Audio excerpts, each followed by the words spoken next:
So, welcome in, family, for what could be considered um, a bit of a somewhat of a special type of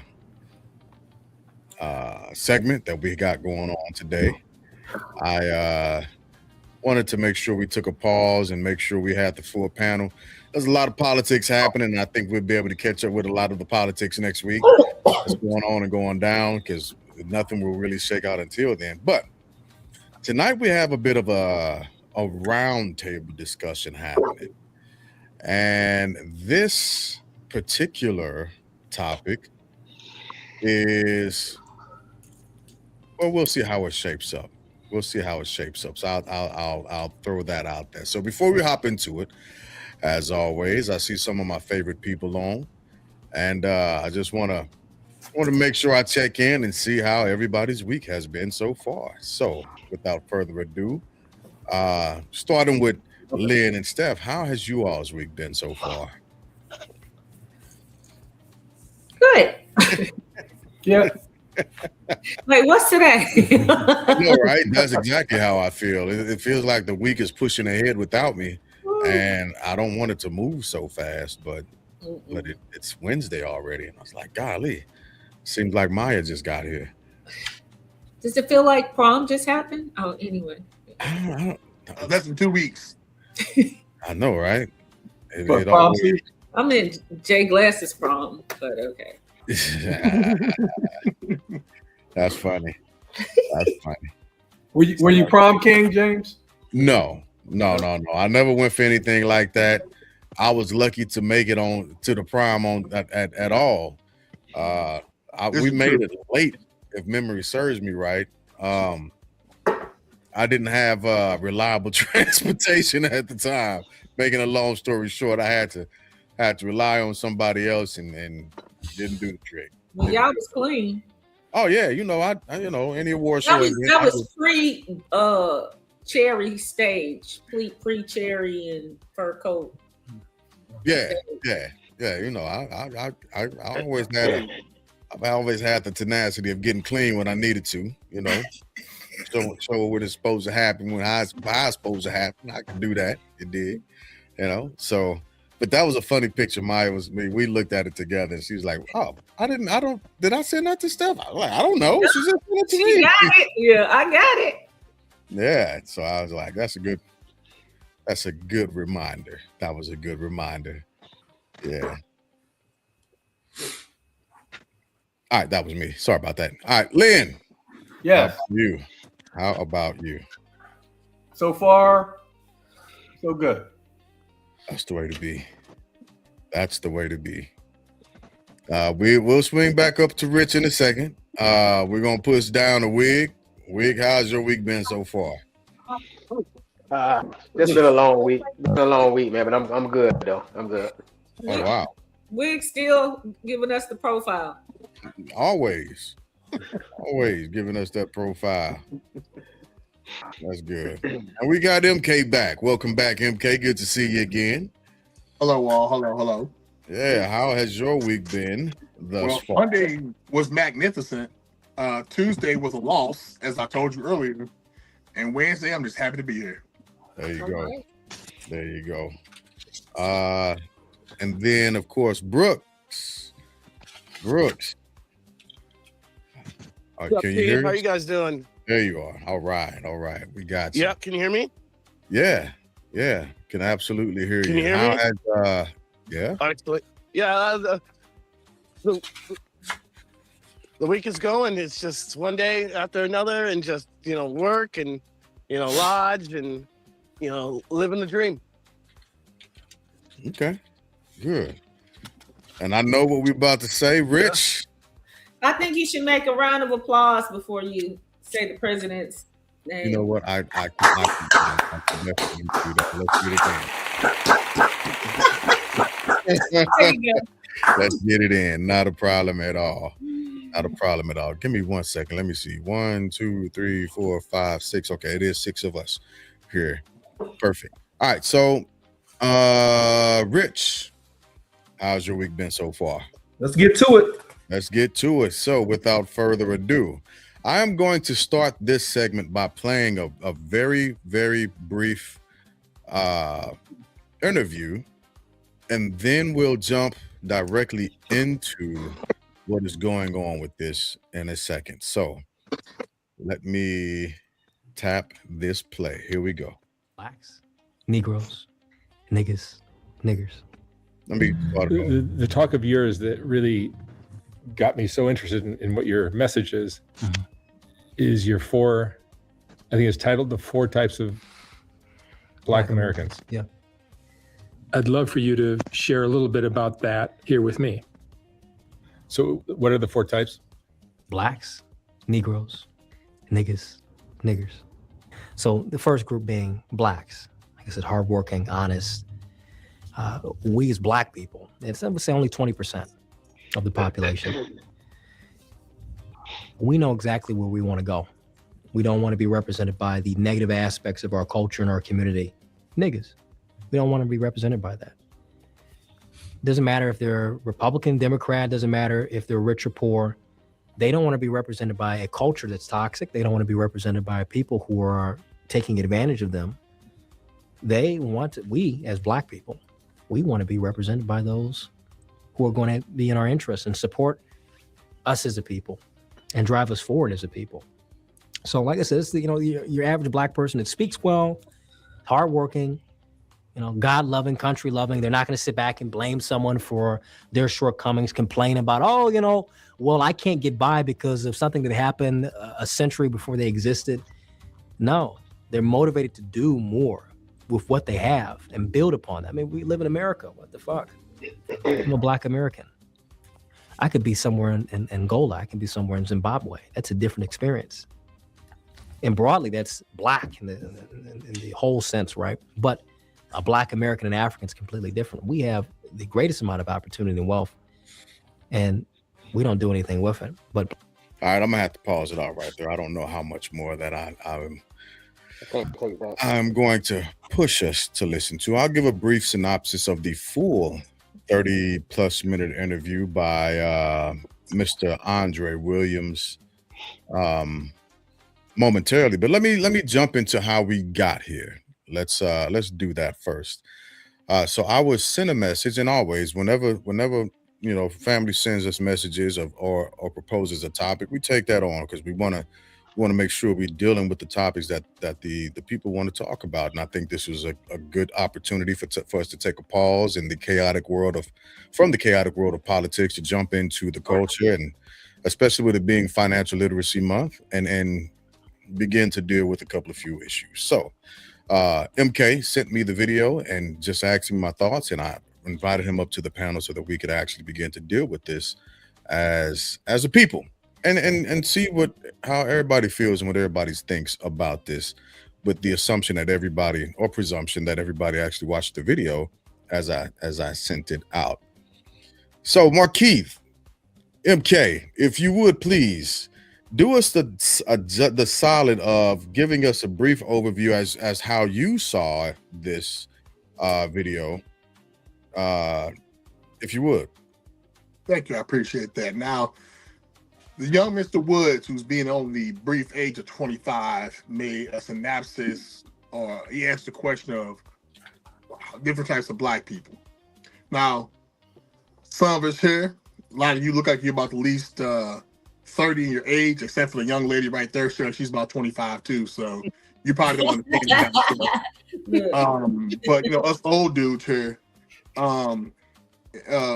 we understand the difference between, there has been difference between black people and niggas. And we understand that sometimes you go into a place where people put you into the nigga mentality. But he is saying that there are specifically 4 sections of black Americans. And I listened, and I was at first I was like, because he said that this thing that, I guess I'm using the word triggered. He's like, Gen X are entitled.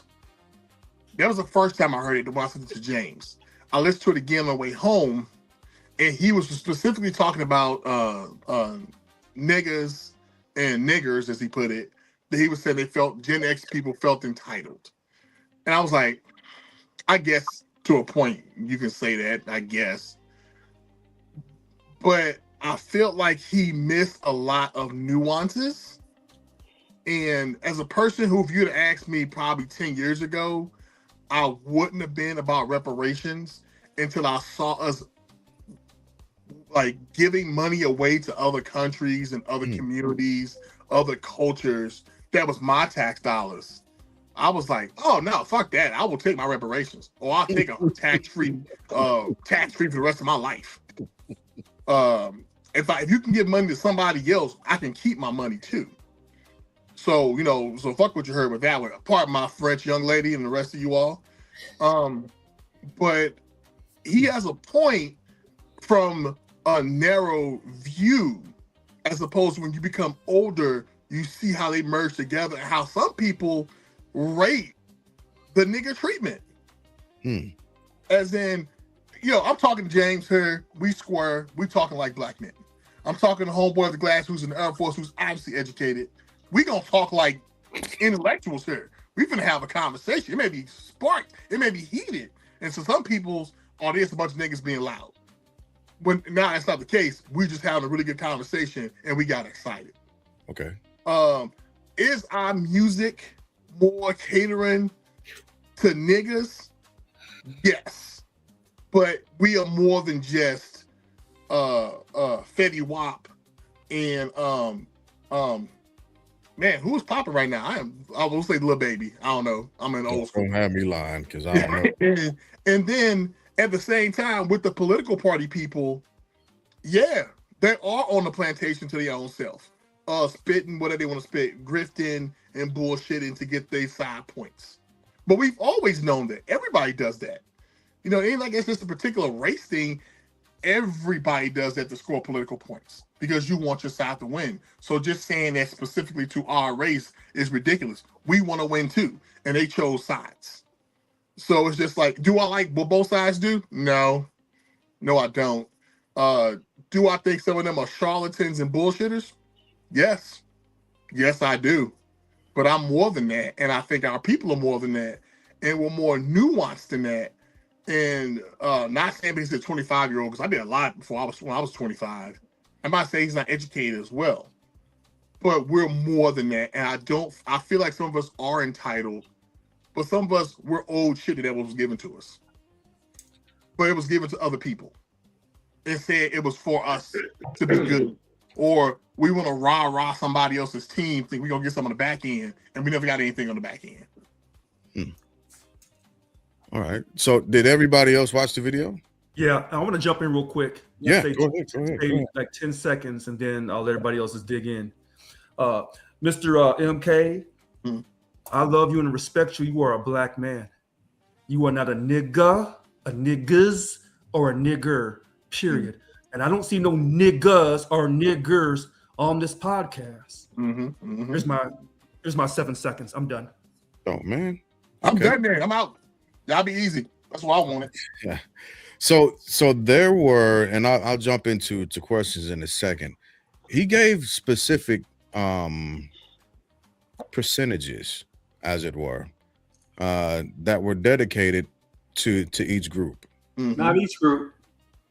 Well, no, because he gave gave one specific group 20% for black people. Yeah, 20, 60 for niggas. For niggas. Oh, okay, gotcha. So yeah, for Negroes, he did not. Okay, so he left one out. No, he left two out. He left niggers out, and he left the house Negro out.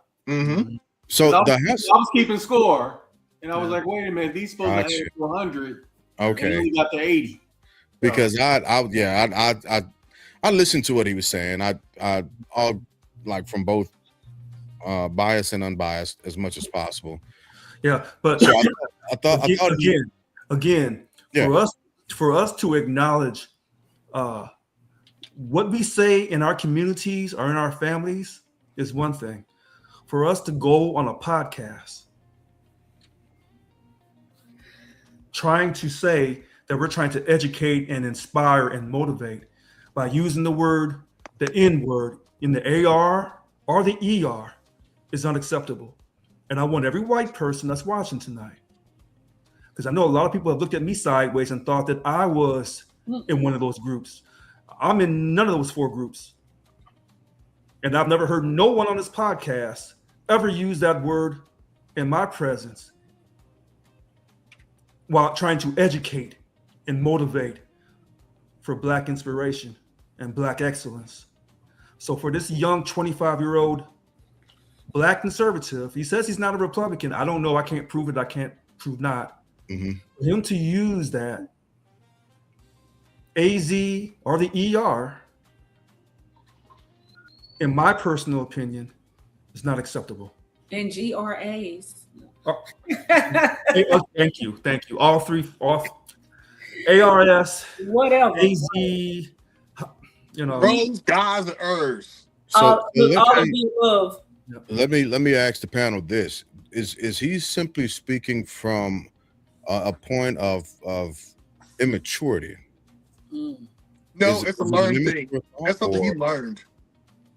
Somebody definitely taught him that, divided that up, and put that Brother in Glass, in he's place. not. He's trying to get likes or unlikes. What he said is not new. And All I'm to- saying is he's trying to to get likes MK's or point, unlikes. What MK was talking about, okay, what he's saying, I'm saying what he's saying is not new, and it's not just because he's 25. I think it's a combination of or a culmination of things that he's heard, things that he's read, because there's some comedian, it's at least more than one, who has used that, telling you the difference between them. Mhm. So it's not new, and I'm sure all of us can think back to when we were 25, what we thought we knew, and then here we are today, and what we know. So he is trying to find himself, in my opinion. And as you know, for those of us that watched the entire video, towards the end, he goes, and I know people probably out there saying, look at his country, going out. I was like, oh, he know them people saying that because of how he's coming across. He knows how he's coming across. And to what Brooks is saying, the way that he's coming across now, even though this is not new, this is for Yes, can you hear me? likes and clicks and all that stuff I too. can't hear anybody else. And a combination of a lot of things. That's interesting. So, Wig, can you hear us? Wig's having issues with his StreamYard. Has been doing some funny stuff here lately. But I heard him ask. I heard him ask. Could he? Yeah. Could we hear him? Does what I said make sense? I can hear you talking now. Okay, perfect. Excellent. It absolutely does. It absolutely does. So let me bring it. Let me flip it a little bit. What parts of the conversation did you agree with him on? Was there anything that he said that was agreeable? Yes. Okay. Brother Glass, may I chime in? Yeah. First, I agree with the panel here. Like a 25-year-old who seems to think he knows, but the 4, I guess, compartments of Black people is hilarious to me. And a millennial in the slowest, laziest generation of individuals that I've ever seen. And that's entitled. I'm Generation X. I'm 48 years old. This young man doesn't know half the things that we went through. Where let's just go down the rabbit hole. I guess we're talking about here. Anybody, he's never been on a merry-go-round. He doesn't even know what that's like. He's never slid down a hot slide in the backyard in the park or whatever. He's never played dodgeball. That eliminates him already. It eliminates him from what? It eliminates him from what? Let me ask you that. What is it? What does that eliminate? Say, incredible like experience. But like he's got. I heard what he said. I listened to the podcast, but like, it's just this clickbait ideology of this young generation where that either they got OnlyFans or they got a podcast in order to be relevant. And while I don't disagree with a lot of I don't disagree with all of what he says. I just think he just has this idea to be popular in his own generation's eyes. Actually, when I first saw the video, I thought that it was dated. The look of it, I said, well, like, what era is this from? It looks dated to me. So I was thinking that it was something from the past that someone had brought up. One thing that what I will agree with him is, look, we Black people, we have a lot of things in common, but we are also very different. So there you go. But look, that's people. But we are a culture, as a culture.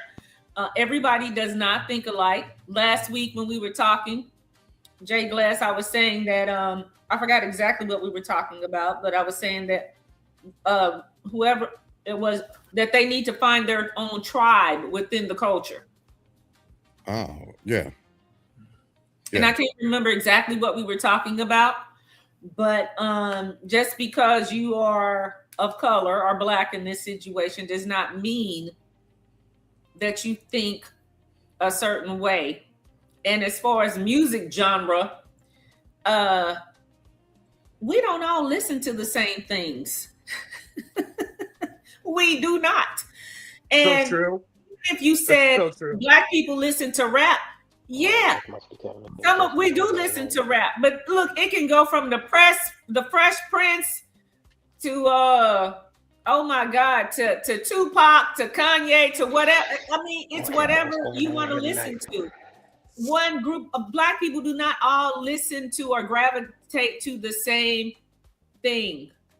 We are different in a lot of ways too, just because we are people. We have our own beliefs. We agree with a lot of things, but you cannot stereotype us like this guy is trying to put us in the 4 groups. That's like putting do I have background noise? Humankind in the 4 groups. Because I can't hear nothing nobody's saying. Oh.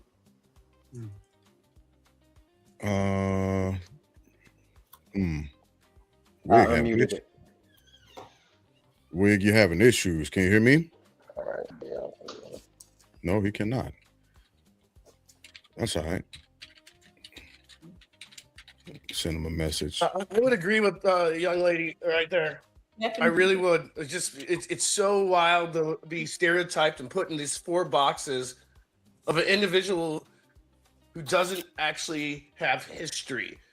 Like, he has his own history, but like, I don't really see how you could put everybody else and anybody who has to use the N-word in any format, capacity, tense, context, unless you're teaching of why the word came about and why it is not supposed to be propagated anymore. All you are there is for clicks. You have nothing. Like, that's why I don't listen to any song that has that word in it in any iteration, because then you can't think for yourself in order to say something intelligent. So like, it's wild that this kid. Go ahead. No, Mr. Brooks. Hey, Glass, where the music coming from? It's from the studio. Is it drowning you out? Is it messing you up? There's music?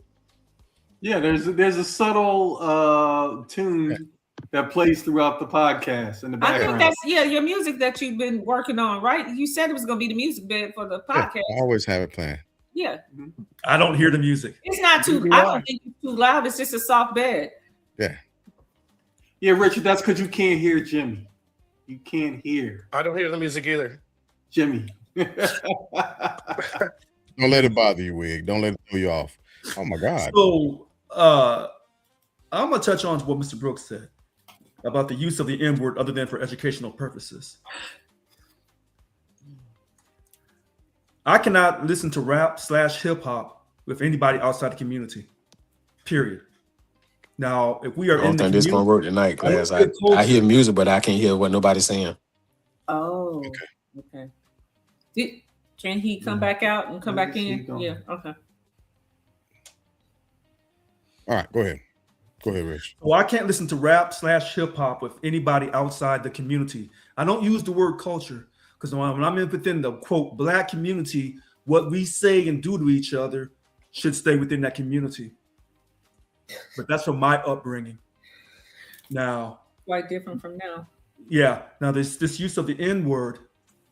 We know that the N word is used in comedy, and in movies, and I would say for educational purposes, like Mr. Brooks said. But when the rappers decided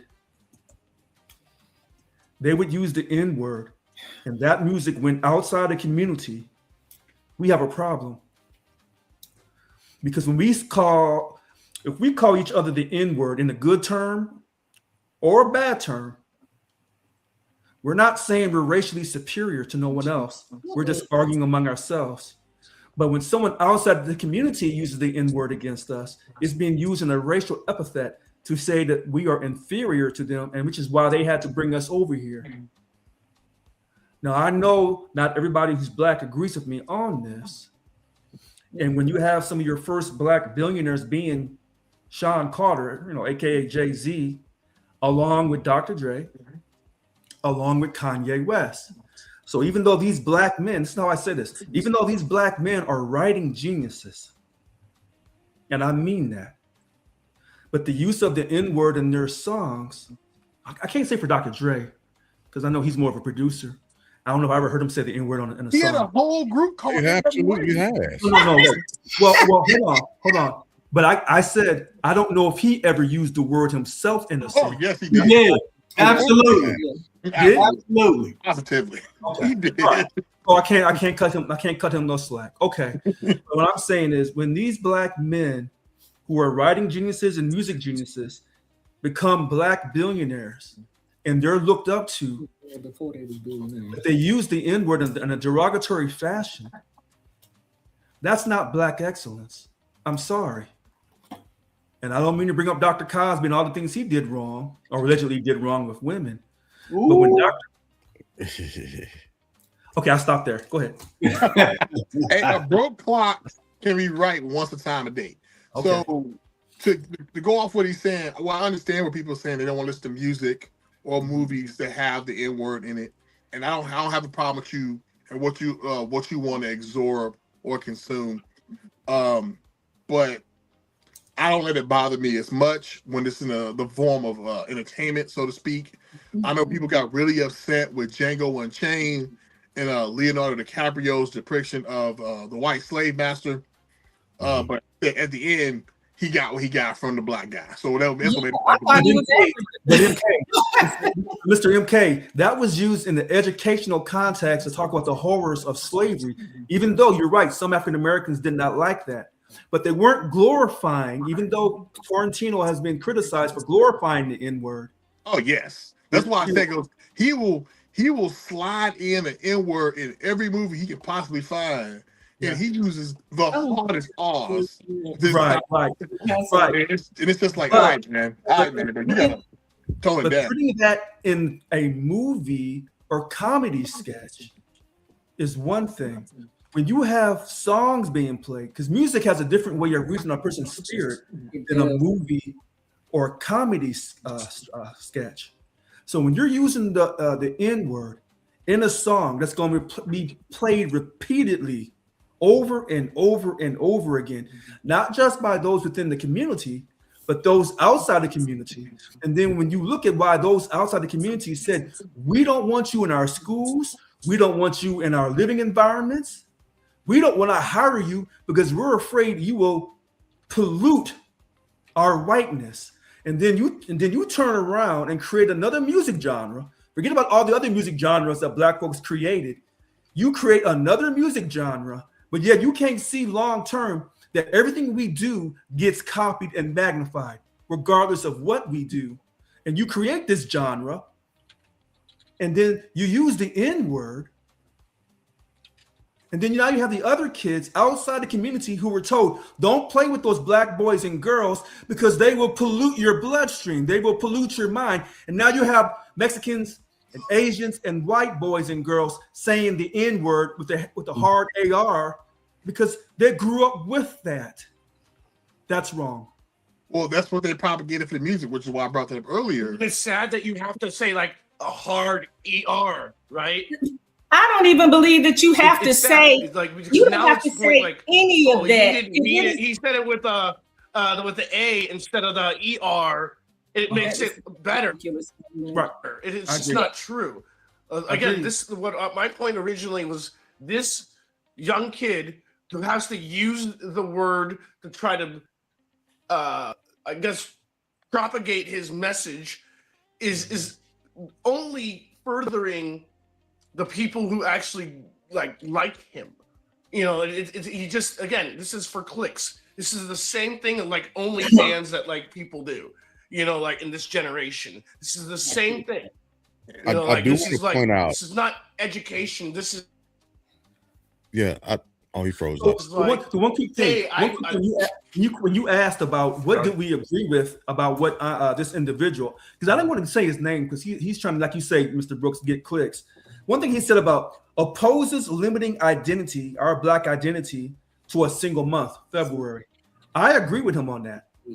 How Why so? should it be legal? Why? Okay. And then also he says he believes that black history is American history. I'll roll with him on Black that. history. Huh? Yeah, he said black history is American history and American history is black history.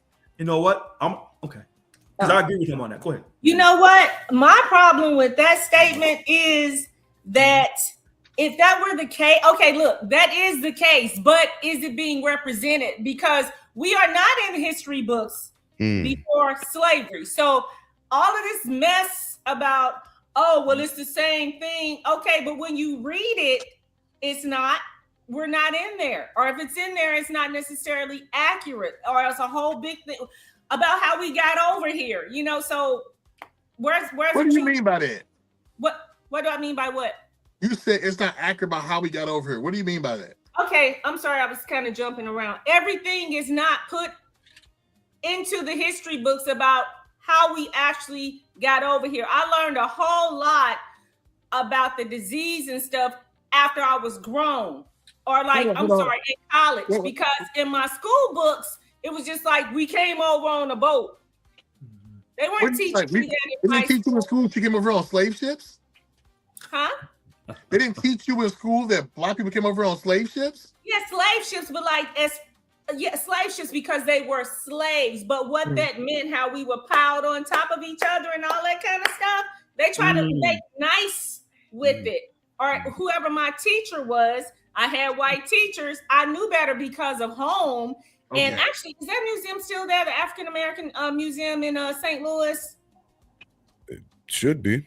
Yeah, it's still here. When we went into that museum, they had actual mannequins, which was awesome.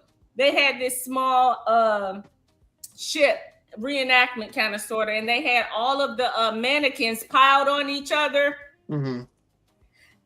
Exactly like we were in the book. And growing up, if I didn't watch Roots or know from my mom and them what actually happened, some of the things that actually happened and how we were actually treated, the way I was taught would have made me think or sound like some of the people that are here today. Oh, it wasn't all that bad. I have a question. Who went to Wait. city schools? One quick thing. Like, Wait. one question. Who went to city schools from like first grade to like high school, and who went to like county schools throughout their time? I went to city schools up until 5th grade, and then from 5th grade or 6th grade, and then I went to what is it? What was it? Parent insurance, segregation based. It was Okay. From like high school on. Yeah, okay, that's what makes sense. Okay, because I was like, I was taught all that in middle school, elementary school, so I was surprised. I was taught at home. Let me make a revelation. Tell me who am I? Let me make a real quick revelation. Yeah. Everybody's exposure to Black history and the slave trade, and every one of us is different, like a snowflake. That's Yeah. interesting. I guarantee you. I was a magnet school kid, so we didn't dig deep into that. But I did see Roots, and I did do, and I did seek out the answers to the questions that I had. At the library. If I can just say this, this is my observation, having listened to everyone speak on this video. This is one man's opinion. Mhm. For all I'm looking at, he could have been talking about food, different food groups, with regard to his experience. Mm-hmm. I saw, basically what I've always observed about us, whether you want to call it our culture or our community or our cookout, is we don't like all of our stuff exposed. I remember Spike Lee used to get criticized about this all the time. Mhm. Like, Spike, what are you doing? You can't let the whole world go into a movie theater and get into our, into our stuff. Our business. But think about this. You know what ethnic group, now they blended and they're white, but what ethnic group loves about gangster movies today? The Italian. The Italians, yeah. The Italians hated mafia and having to defend and say it doesn't exist and it's not this, it's not that. And then those Russians came over, and the Russian mob is now prevalent. And the funny thing is, the Russian mobs, they love it. Yeah. They love the exposure. But the Italians hated it. Lynn, one quick point on the Italians. I think when it comes to the Italians and the Italian mafia, it depends on which Italian you talk to on the East Coast. Yeah, absolutely. Okay. Absolutely. Listen, I got Jewish people that, Meyer Lansky and the Jews in their infiltration of the mafia and all that other stuff. Same thing. People, listen, if you are easily offended, you are also easily manipulated. Absolutely. So Absolutely. I listened. I actually watched it twice because I was almost done, and then Stephanie came down because I took it from my phone and put it on the TV. Okay. Because I wanted to just be immersed in what this guy had to say, and he's just a dude with a different viewpoint. He's not well versed. I could have gave him a tutorial on Africa. Yeah. Because I lived there and I worked there.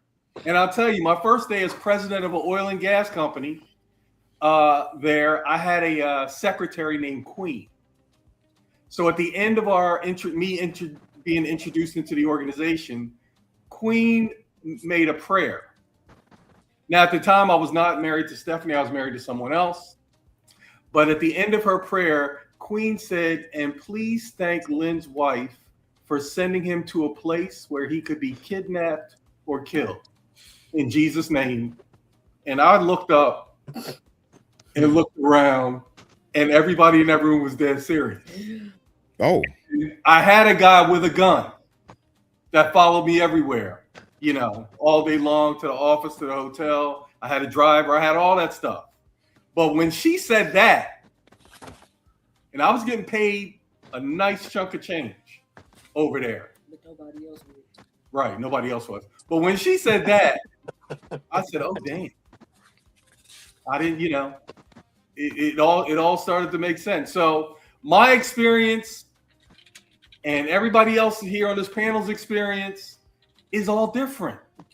So this is just his version of how he, sorts people. Mm-hmm. Because that's what I tell people all the time. Oh, I hate sales. I'm not good at sales. I said, I don't sell people. I sort them. What do you mean?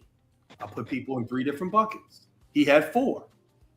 As he gets older, he'll have 4 buckets. But no, Chris Rock got 2. Yeah. Oh, that was Chris Rock. Right. Well, and niggas. Yeah. Right. That was it. But listen, Black people can't stand niggas. but hold on. Well, black folks. and Wait a I minute. hate But wait a niggas. minute. I remember Wait a that minute. thing. Wait a minute. This is What?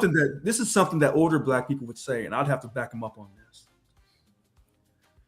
So this young Black conservative 25-year-old and we don't want to age discriminate because he could be young and have a lot of knowledge. They said Dr. King was super smart when he was in his 20s.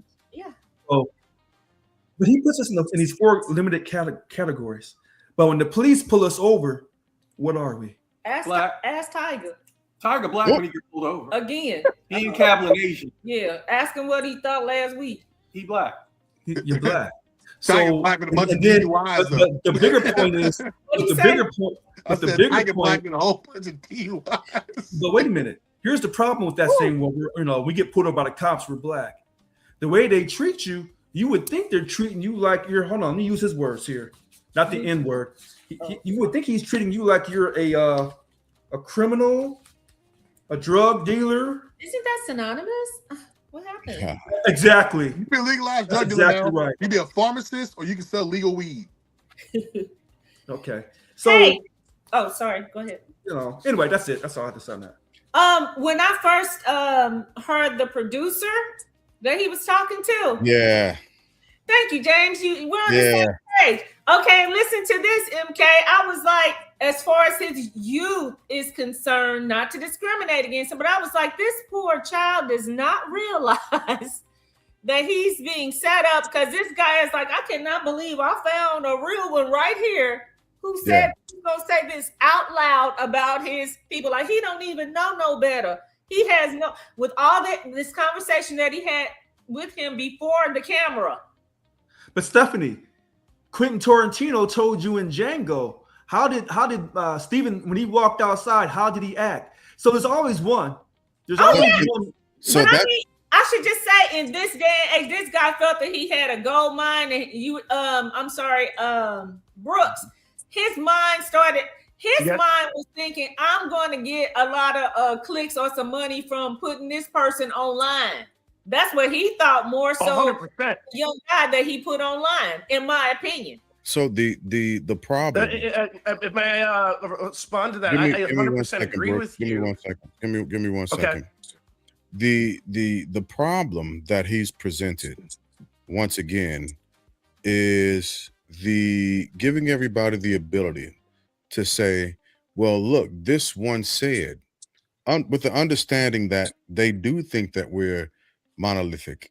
Mhm. Unfortunately, a lot of the propagation has been pushed out through our media, through our movies, through our music, right? The exploitation of our children, our young girls, to our women, our young boys, to our men, everything that's been propagated, he's given them the ability to turn and say, well, we got this on camera.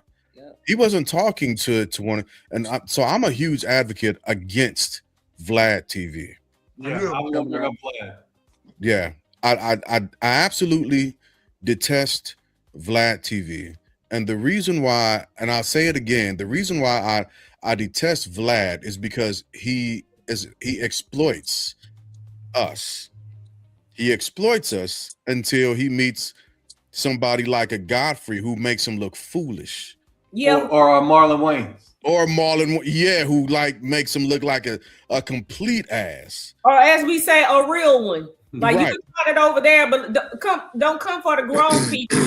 Right. You talking to their kids, don't come to their parent with that mess because the parent knows better. Right. Hey, Glass. Yeah. Was he asked that question, or did he just come up with that scenario on his own? Thank you for saying that, because that's where I was about to head with that. Sometimes we volunteer ourselves to be a form of entertainment in places we have no business being. Mhm. And again, not everything he said I disagreed with it. I didn't even take it as an offensive thing, because I wanted to be open to what he was saying. I needed to be receptive to what the brother was saying at the end of the day. But sometimes we voluntarily put ourselves in situations we have no place being. As soon as he saw somebody that might have been smiling, might have had promises, who put the carrot before the horse, Yeah. and coaxed him into that room with these promises of being in the land of the free. I mean, being in front of this camera, right? He should have known then that this isn't the space for me. But once I also heard that his grandfather aboard MLK, a lot of pieces of that puzzle There you go. came together. That's the MK's point. That was taught. Yep. Yeah, and Well, that's like I talked exactly about earlier. Chris Rock said it in his stand-up. That's why I said it's nothing expanded- new. He It's expanded on the stand-up bit with 2 more categories. Yeah. So this was learned. This isn't something new. This is something that was said in a stand-up comedian. This is something that was said on the stoop in New York. That was in the backyard of Missouri and stuff like that. And they heard it, and now he's expanding on it. This And they is watched the OC. Boondocks because maybe his grandfather was Uncle Ruckus. Who knows?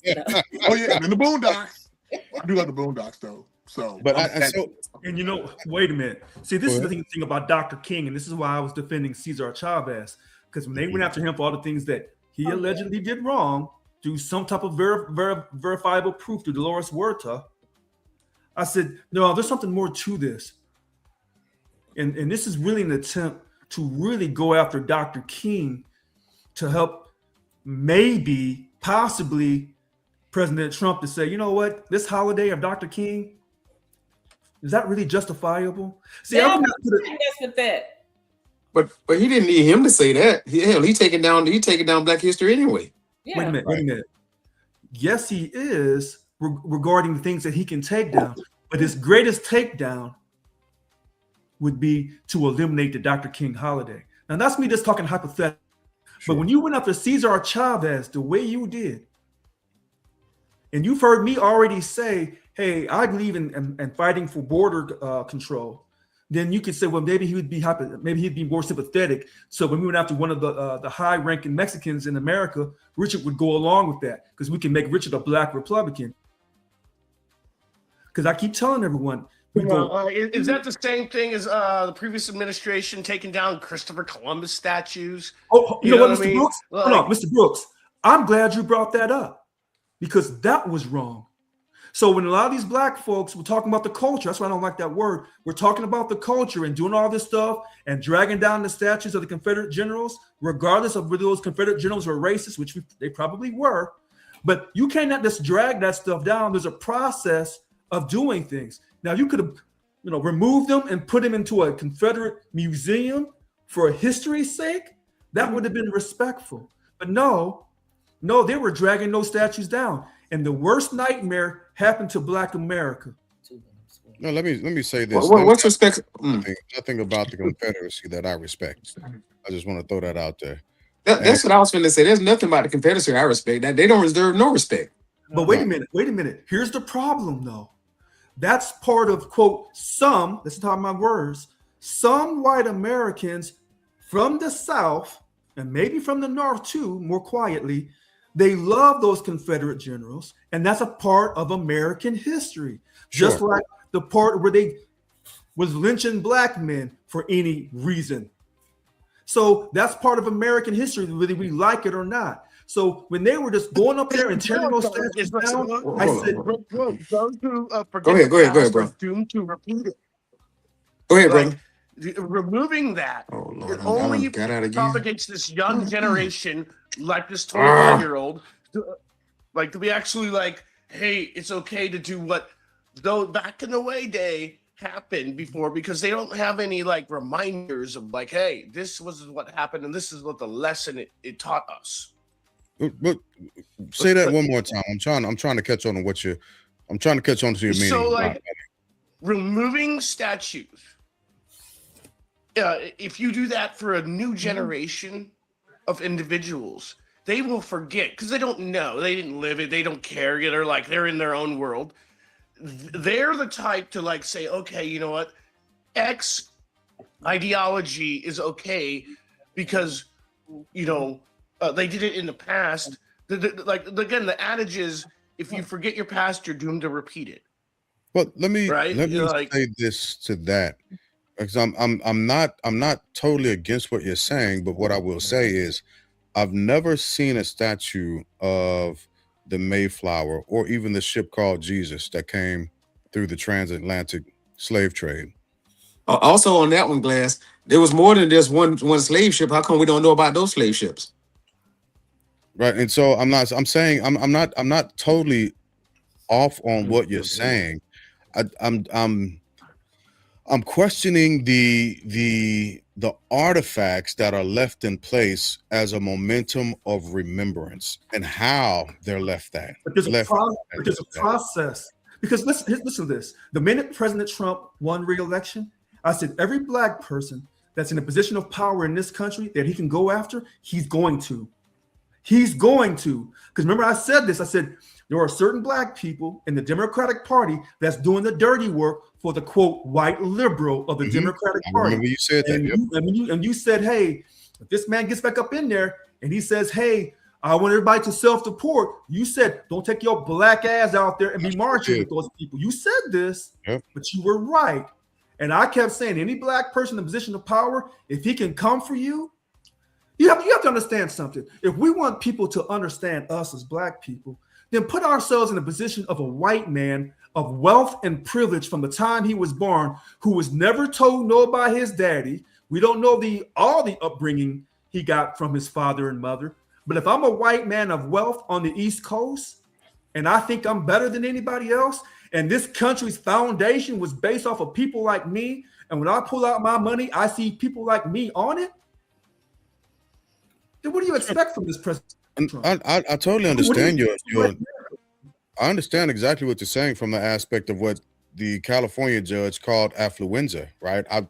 It's not void, and I don't disagree with you. What I'm saying, let's go back to Black History Month for a second, right?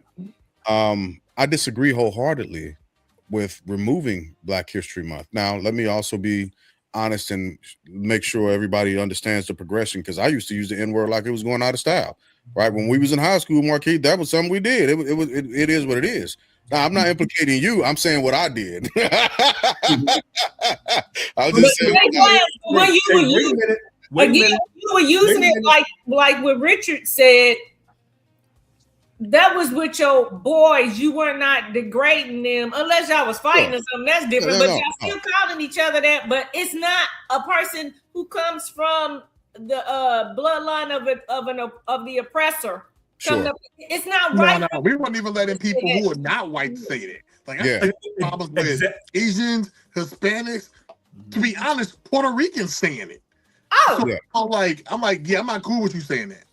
No, and Latinos, sometimes you hear them saying it too, and because they have like a lot of black friends or something like.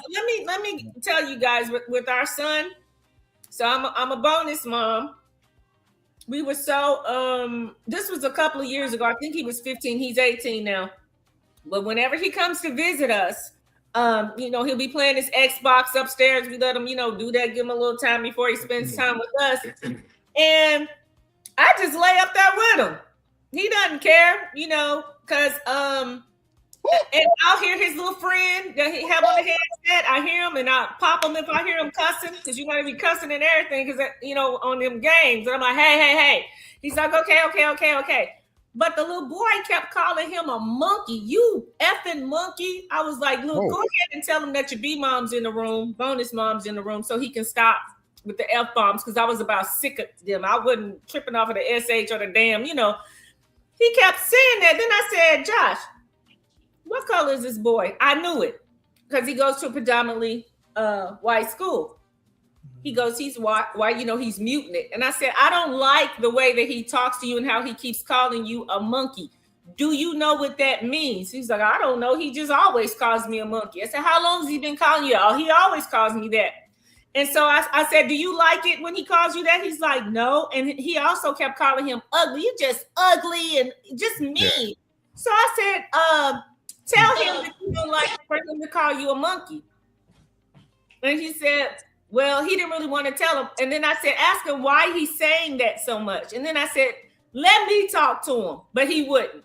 But long story short, when I said, tell him that you don't want to be called a monkey and don't call me a monkey anymore, or else I'm going to see the game. Guess what the boy did? Stop calling him monkey? No, he apologized. Mm-hmm. He apologized. My son did not understand the meaning from all of that. But when that boy apologized and said, I promise I won't never call you that again, he said, I know it's wrong. Oh, yeah. It's- Well, my friend didn't know that he knew it was wrong. I did because I was in there and I just kept listening to him. So I said, I'm sick of him calling you that. Do you like him calling you? He's like, no. But we talked to him. I told Lynn, we had to explain the whole thing. It became like it was Black History Month up in here, like the whole time he was with us.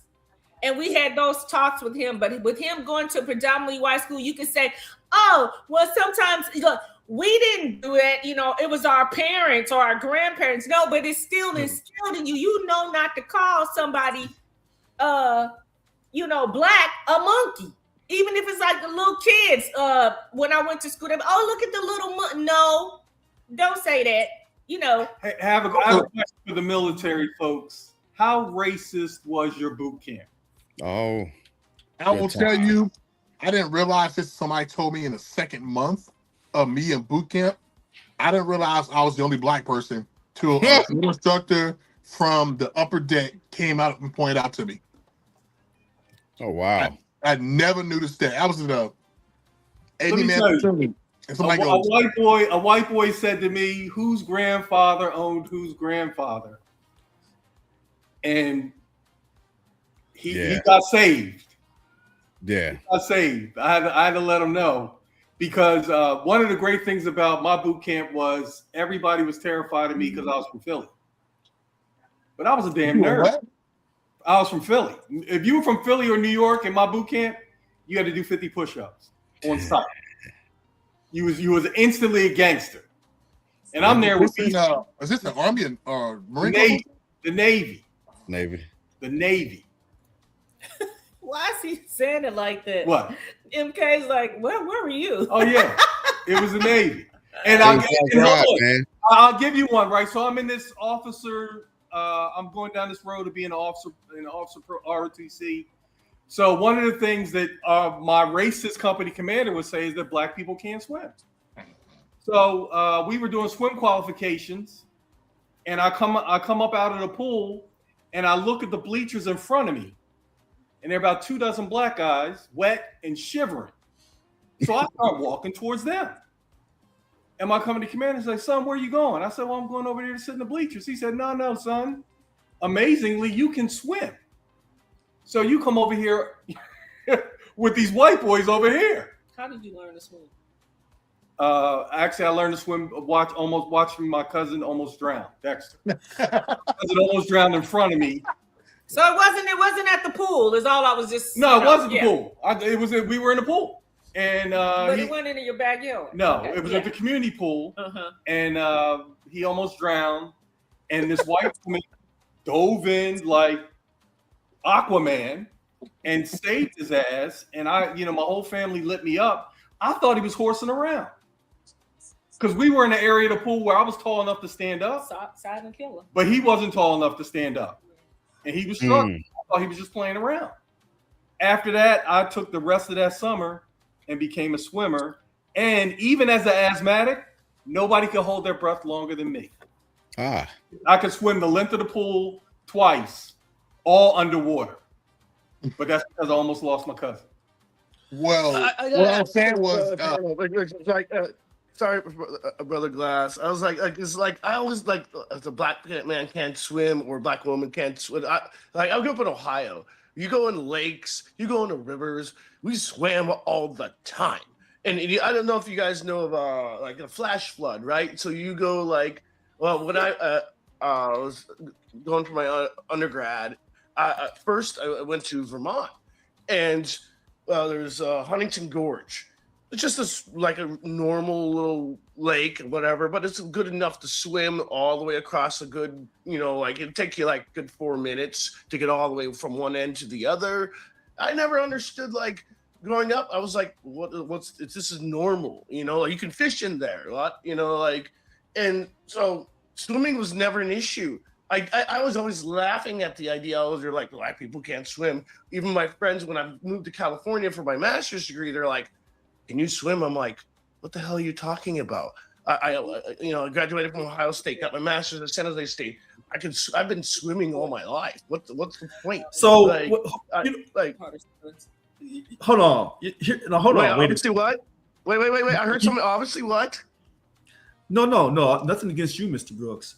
So Lynn can swim, Mr. Brooks can swim. I don't know if MK or Mr. Wig. Sir, I swim like a fish. I'm offended now. So let me tell you where that stereotype comes from. I know it comes from. I can't swim. I can't. And I know other black folks who can't swim. Now I have a severe phobia. Hold on, stop. Let me stop you right there. It's not a can't. No, hold on. You can swim. You just haven't learned how to swim yet. No, you didn't hear what I said. I said I have a severe phobia of drowning. So phobia can be overcome. Could I possibly overcome my fear of phobia?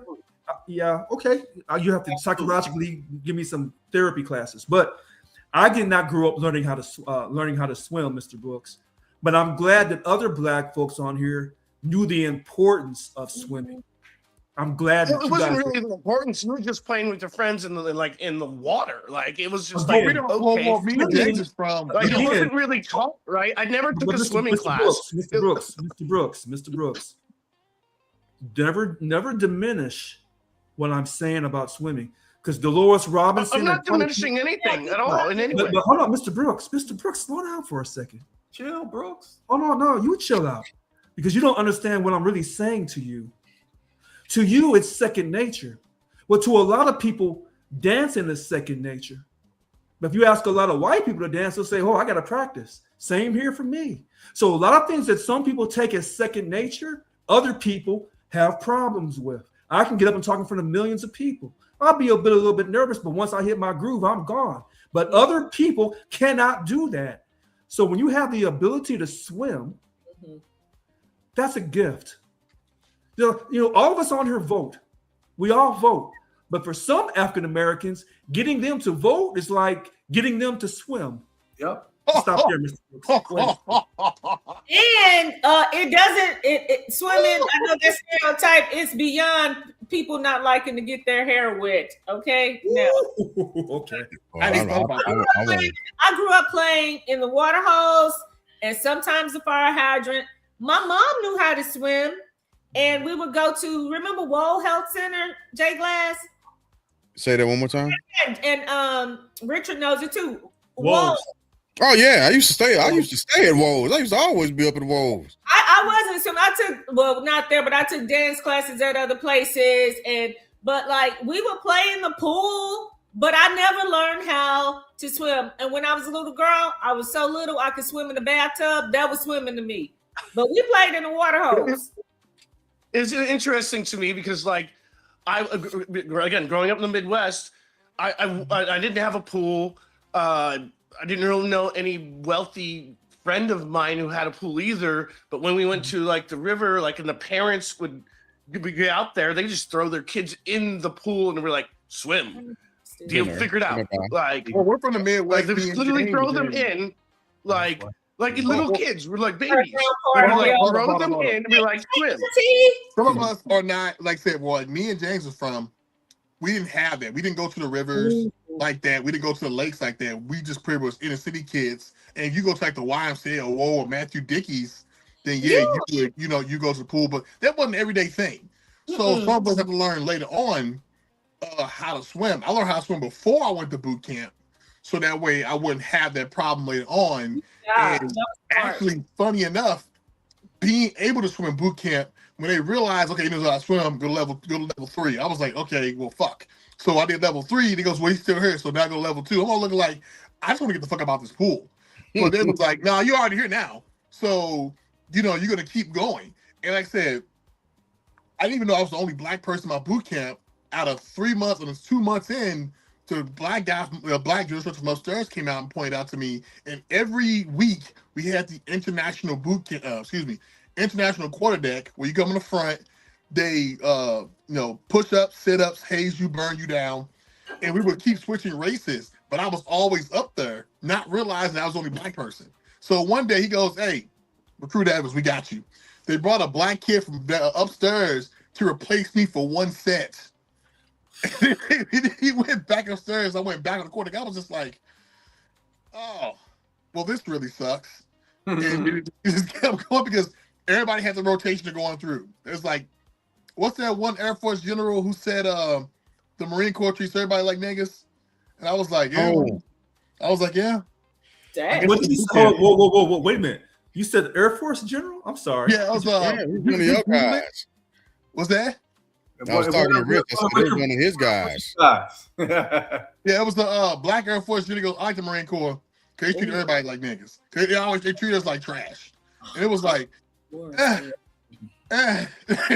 was like, he's not terribly wrong because we sucked at boot camp, and there was a whole bunch of Mexicans. So let me clear a little bit of a misnomer.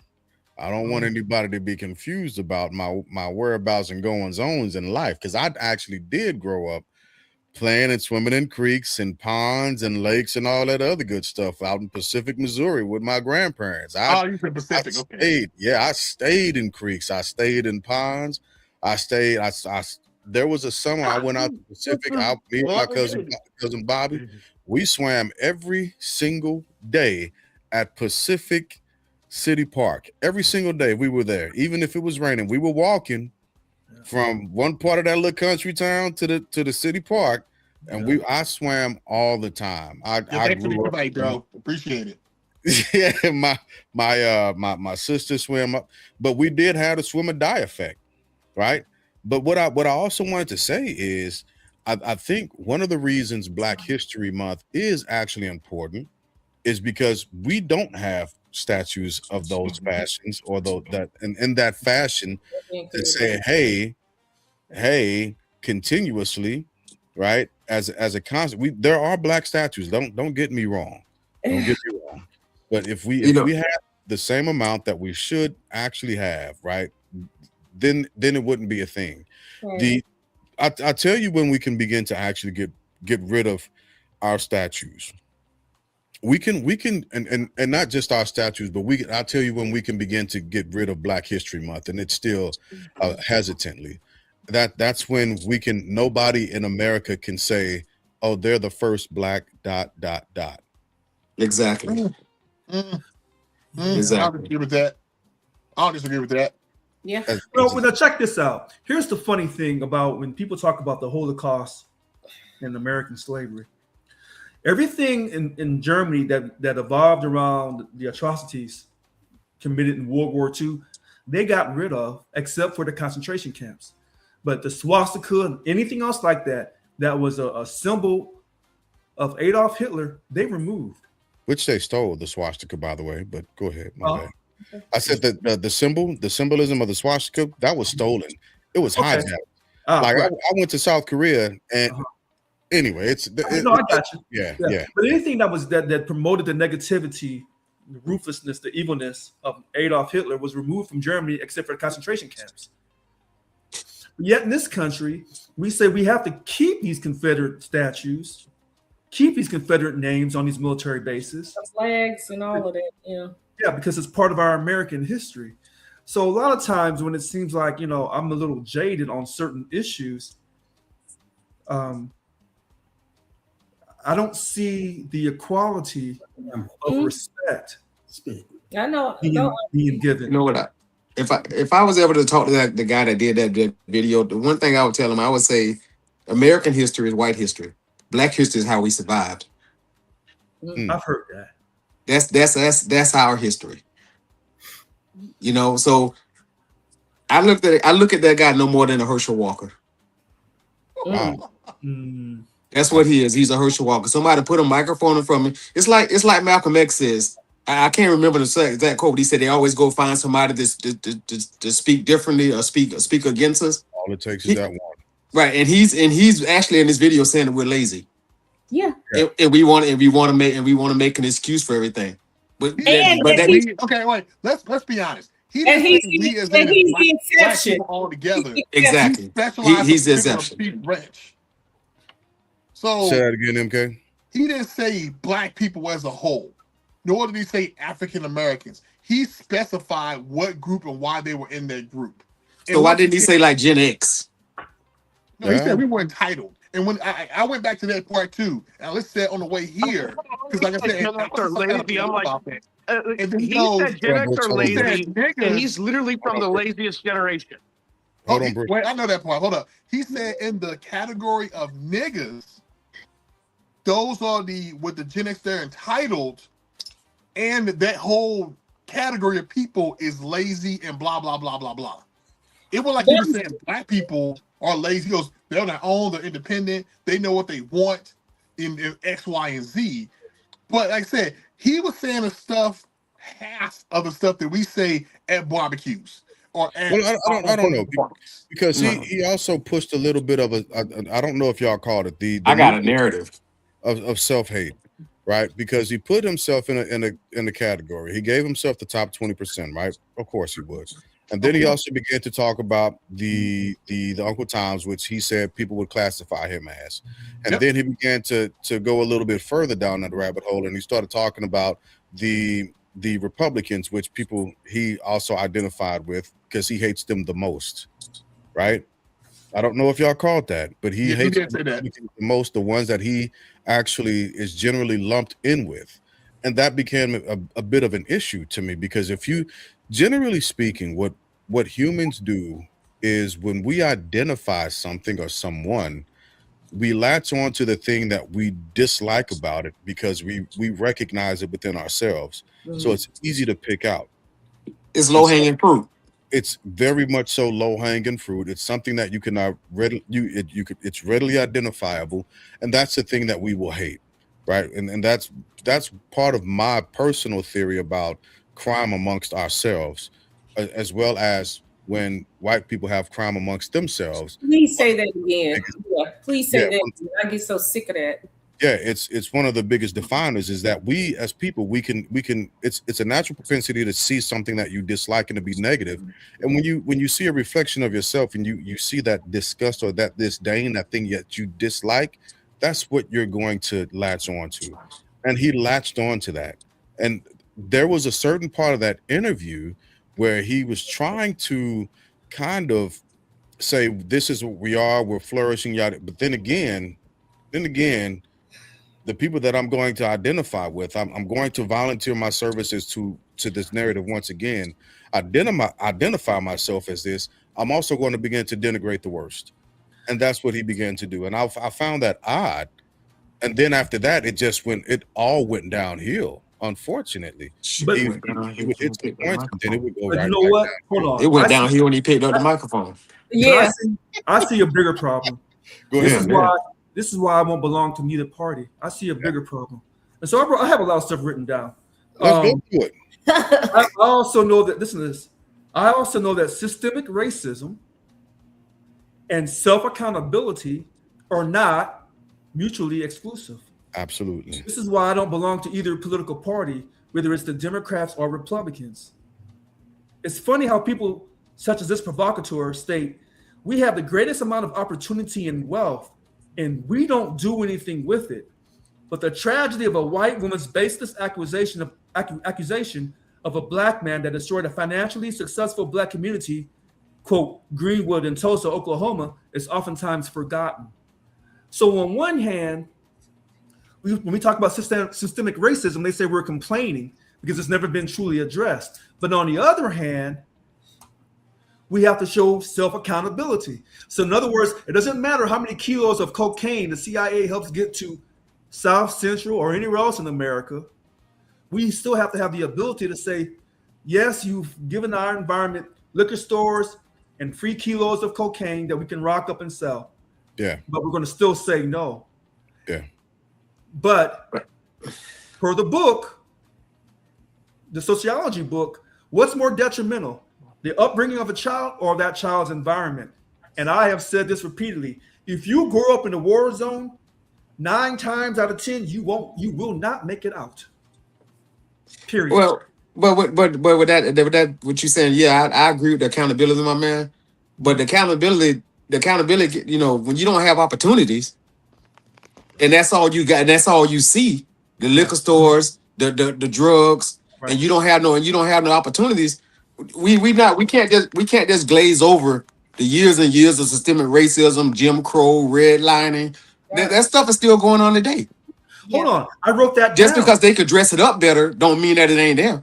But wait a minute, I wrote that down about redlining, and about the CIA bringing in drugs. But here's the key point, Mr. Wig, you're not wrong. But if they were redlining and bringing in kilos and cocaine in the 60s and the early 70s, and now we're in 2026, and we're still stuck on that same idea that they didn't stop it then, and they're not going to stop it now.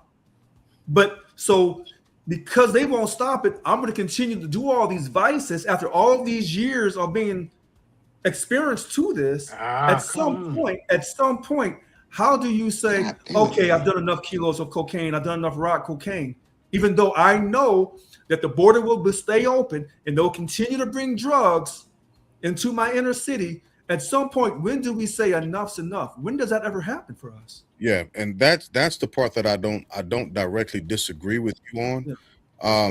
Yeah.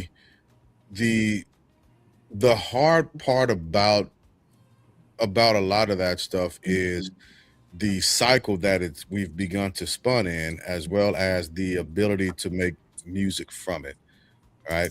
And it's often said that they love our rhythm, but they want none of our blues, and it's an absolute truth, because nobody wants our blues. Dr. Jane, oh my goodness, I'm forgetting her last name. I just listened. I forget her now. I know you're talking about. I just listened to her tonight. Yeah, Elliot. She directly pointed out, in a room full of people, right? Essentially, if you want to trade places with Black people, if you would stand up and raise your hand, and nobody did. Yeah, Jane. I love that lady. She's awesome. Yeah, and nobody did because they understood directly that we're a segment of the country, and a part of this has to do with capitalism. Part of this has to do with the history of America. Part of this has to do with how we've related to each other, unfortunately, on multiple different levels. But they knew that there was something wrong. But they knew they didn't want to be treated like that. They didn't want any part of it. Talk about a mic drop. Yeah. And so again, the reason why I can't refute what you're saying, Rich, is because there comes a moment, right? I've never seen a drug do itself. I've never seen a bottle drink itself. Right? I've never seen a pistol pull its own trigger. Right? Remember, when I said, but Glass, this with that one, I got something happened to my thing when I had went off. But I would say this: how many homes a lot of us wouldn't have been doing it if the homes wasn't broken up. Yeah. Correct. Huh? You got the war on drugs was really a war on black men. Yeah. Mr. Wig. That's really what that was. So how many homes would when you go to housing? Right. You put the females in the housing and you kick the male out. Mr. Wig. So how many homes? How many? A lot of people probably wouldn't have been in that position had they had that 2-parent home. I'm not saying that they probably wouldn't have did it, but you have a better chance. But Mr. Wig, I don't disagree with you. All I simply said is, at a certain point, when is enough? Enough? Because here's the. Can you hear me? Yeah. Give him a second. Every time Brooks jumps back in, it's the same issue that I was having a while ago. So he'll be popping back in a second here. There he is. Yeah, I'm back. Sorry, guys. I don't know what's happening. So Mr. Wig, listen, right. you're and this is how I say this. I use my words on this. Some Black people older than you and I strongly believe that the 60s desegregation efforts was terrible for the Black community. I've heard this. Now, I'm not going to touch it because I hear arguments from both sides on that. I won't touch it. But I'll touch it. If the drugs is coming in, that's what I was saying. I'll touch it. I touch it. Y'all go ahead. Yeah. I was going to let you finish what you had to say, and then one thing I'm saying is, yes, the Black family has been assaulted not just by desegregation, but by drugs and alcohol abuse and fast foods and the fast food industry. So we're always the guinea pig because you know there's a certain percentage of white America that says we need to eliminate these black people. We don't want them working. We don't want them voting. We want them out. Yeah. And they won't go back to Africa. So we have to figure out a way to get rid of them health-wise, or through the prison system, or to just demoralize them to where they just give up and not want to, you know, apply themselves. So we throw all these things in. So in other words, we'll create a war zone, and the war never ends in the ghetto. The war never ends. Yeah, but at a certain point, a veteran will say, I've given you all that I can give you. I'm tapping out. I got to get away from y'all. Whether it's 2 years, 4 years, 30, 40 years, a veteran will give all that he or she can give, and then they tap out and they walk away from the war. But that war is still going on in this United States of America in the ghetto. So at a certain point, we as older black people say, enough. Drinking and doing all these drugs and living a life of crime, that's not really going to help me. I would say this about the segregation part, real quick. Calling me older. When because like I said, I grew up when they desegregated the stuff, and I had to go to I chose to go to a mixed high school. Yeah. But I have problems with some things. I have problems when people are begging to get in other people's spaces. Like, I don't feel like I should be in a white movie or need representation. I feel like we should have our own movies. We should have our own stuff. I don't believe that, oh, well, you should have a black woman or a black person in your company. Fuck that company. If you don't want me for my talent, I'll go somewhere else. My talent be appreciated, not just for my color. I'm a Tyler Perry supporter in a minute way of we make our own tables. And then everybody, if you want to come, whatever. But at the end of the day, it's our table and not, well, you want to let us over here because you feel bad for us. Nah, fuck that. You can't kick me out of my country because this is my country. My people's buried here. We built shit here. We are in here. We are Native Americans. I'm a third generation because them slaves and them people afterwards have been here and fought here. This is just as much of our shit as everybody else now at this point. So I don't believe in that bullshit about going back somewhere else. This is my spot because people die for this spot. I believe we should make our own tables, and if you don't want to join it, fine. But if you want to join it, we'll look into it. But I definitely need to be invited to your table to feel like I've finally made it. Yeah, and I agree with that. So I think I have begun, and I mentioned this a while ago to a couple of people. I think I've begun to become kind of like our grandparents, a little bit of a segregationist, because, and it's not in a bad way, right? I don't think it is at all, because when I'm in California and I go to Japantown, I enjoy their culture. I enjoy seeing them, but it's a segregated area.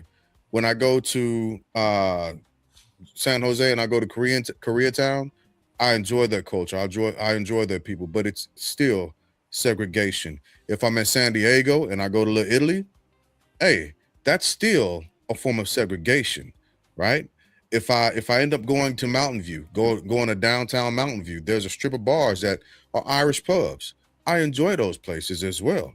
That's still segregation, right? But what you never get to go, if I go to even up in Louisville, right? I can go to a certain a restaurant there, and it's Little Havana essentially. That's Cuban. It's segregation. Segregation isn't the worst of the worst things at all.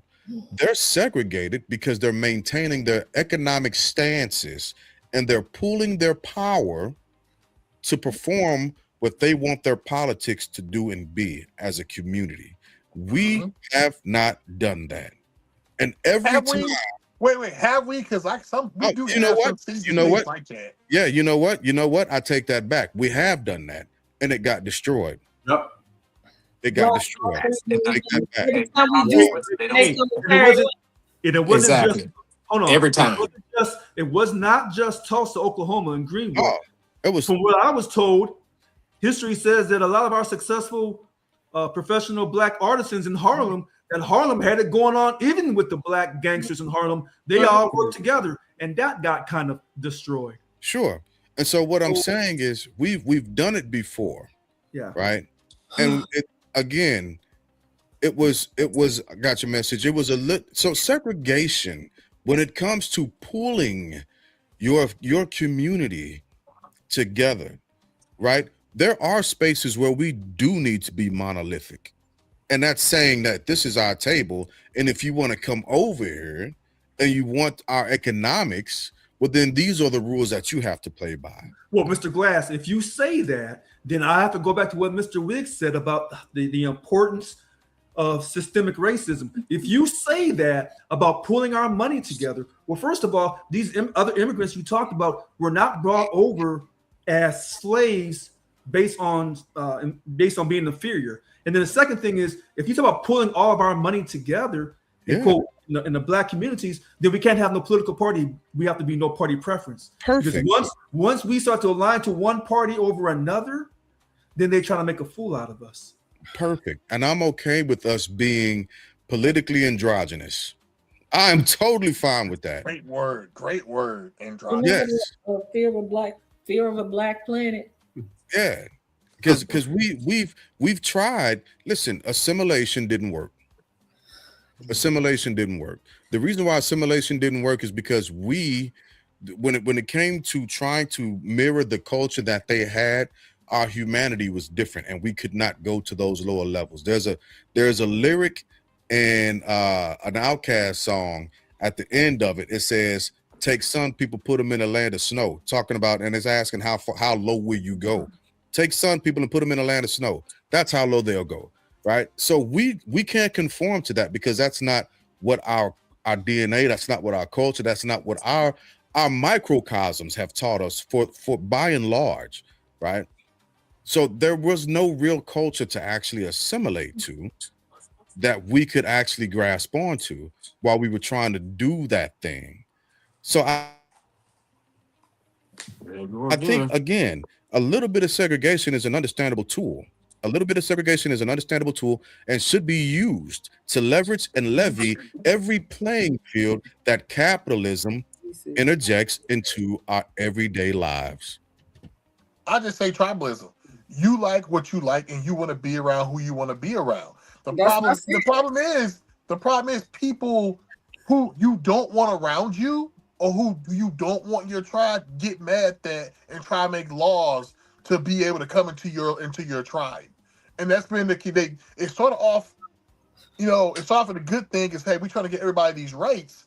And so now it's like, well, I feel like I should be in your bar, even though I say fuck Irish people. I'm British. It's like, dog, why are you coming here with this shirt on, talking smack because I can, and you have to let me in? It's like, see, you killing the vibe. And that we ain't about that. We're trying to have a good time here. If you were like, whatever, you kept it to yourself, would be cool. But that's the problem is people always want to put themselves where they're supposed to be and think this is the way it should be. That's where they come up with this sign: "We have the right to refuse anybody service." And then you got these cats who goes, I wanna buck dance for people to try to get their attention because I want to be at their table. I have no problem for to be at those tables. So if you want to go over there and do that, then you go over there and do that. Don't get mad because I don't follow you, and don't get mad because I don't like your friends at the cookout. Yeah, I don't like your friends. Your friends call you a dirty monkey. Until they can fix that, they're not coming to the cookout. Right. It's as simple as that. And no raisins in potato salad. Oh. Hey, just because you had raisins don't make it taste no better. Now. See, you triggered me. Oh, not the raisins. Oh, I hate that so much. I hate that so much. Lynn said raisins make it sweet. No. But Markeith, I don't disagree with you, but that's just like every culture has subcultures. Right. And those subcultures have subcultures. Yeah. And not everybody can cross-pollinate those subcultures because they just at their boundary. They're at their limit. Like I talk to people on Facebook or TikTok, and sometimes I reach my intellectual capacity with them, and sometimes they reach their intellectual capacity with me. You can make a flat earth joke, ain't you? Yeah, no, I'm not. I thought about it. I can't close. But I'm not. So I'm just there are like, okay, so since you got me there, I thought I was strong enough to go into the flat earther domain. I am not. Look, that's a whole different type of person. Are they flipping out this week? Oh, Jesus jumped up. Look, I should not. There's a guy, Tim Hennessy, as a matter of fact. Tim was like, hey, don't go to that side. Leave him alone. I said, but I gotta do it. I got it. Artemis just went out. It happened. Oh, I should not have done that. It's been a mistake all week. And they won't stop. Like on my TikTok, that's probably the most engagement I've ever had on any singular post. Those are the aliens. Yeah, I'm trying to back out of it. I'm asking everybody the simple question of like, hey, look. I follow Dr. Tyson, Neil deGrasse Tyson. I follow him. I've listened to him for decades, right? For years, rather. And so if I'm going to engage in this conversation with you, give me some form of credible person that I can go and look at and research. And they are hitting me every which way, but with a credible person that I can go and research that has a published book, scientifically sound, peer-reviewed, so on and so. They won't. And I'm just asking, hey, can you all just say, I got a message of maps that, and I told him, I said, well, then I'll go look at the maps. I just threw it in AI just to see. One of the first things AI came back and said was, yeah, these are fake maps. Well, come on, man. We can't. And they're arguing, and I'm not even arguing. I'm not arguing with these. Listen, those are a different type of people. Aliens. I respect their tenacity. I respect their conviction, but I shouldn't go over there. I don't belong there. We told you. You did. Do not engage. They're on a different level of ism that you can't even scratch. I'm out of my depth. I don't belong there. I shouldn't be there. That's not my subculture. And it's black people, it's white people, it's Asian people, it's Latino people. It's every people in that subgroup of flat earther, and I shouldn't be there. I'm not welcome at their cookout. Well, you know what? No, hold on. And that's what MK was talking about. Yeah. So, yeah. Hold on. Wait a minute. Why you begging to go over there? So wait a minute. To be a troll. This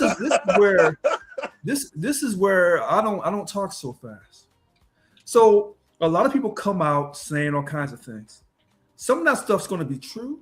Some of it's going to be a lie, and some of it is going to be a mixture that you have to discern. A blend. So, I wrote this statement down just now. We will acknowledge aliens before we state that blacks are equal to whites. See, I'm a firm believer that there's a certain percentage of white America who would never accept that blacks are their equal. Yeah. Now, is that percentage 10%, 20%? Why do you need that? No, but hold on. I'm going to tell you why I need it. Until you can acknowledge through your actions that one group of people who were brought over based off of the fact that some people thought they were inferior, until you can acknowledge that was completely wrong, and you acknowledge that in such a way that this thing called redlining and discrimination in the workplace or in housing goes away, until you address that, you will always have a problem of racism within this country. You're never going to have that. You're never going to have that dream because it's bullshit. And I'm going to tell you why. If it was reversed and we were in charge or whoever else, they'd do the same thing and take care of themselves. I don't have a problem with it per se.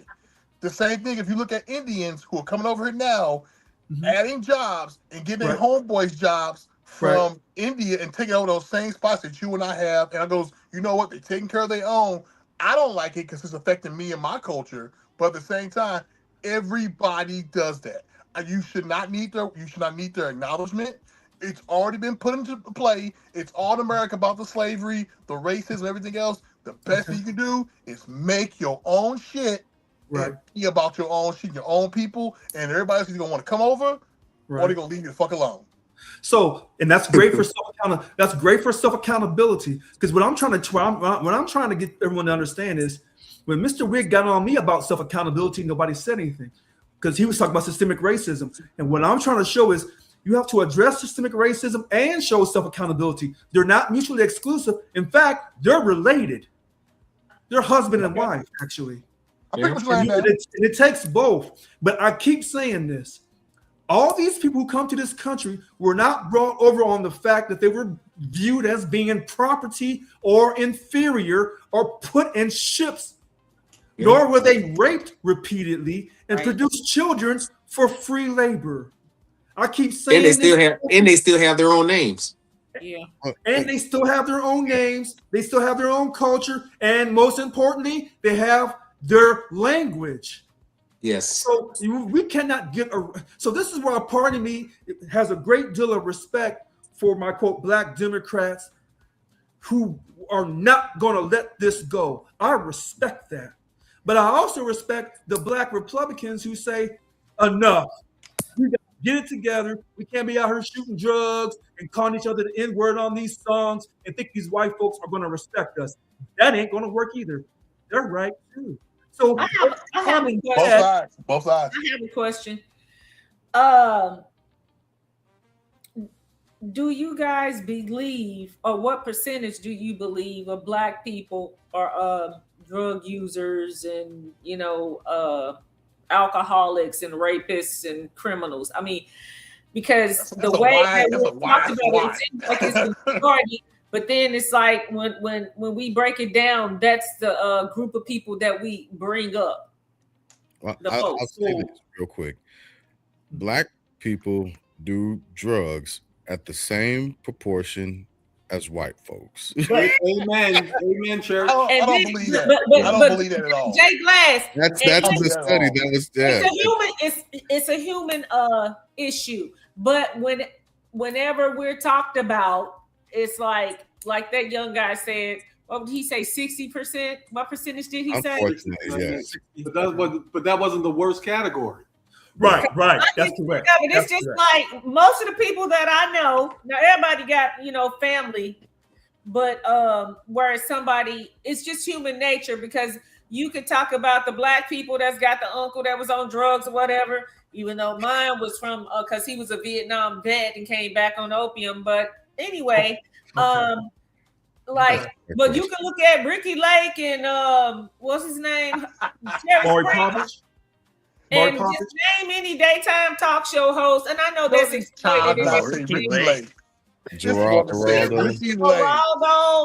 but I mean, I know that that's just entertainment, but it's based on some type of reality. And I was glad, look, MK with Tyler Perry when he did have his little trailer park soap opera.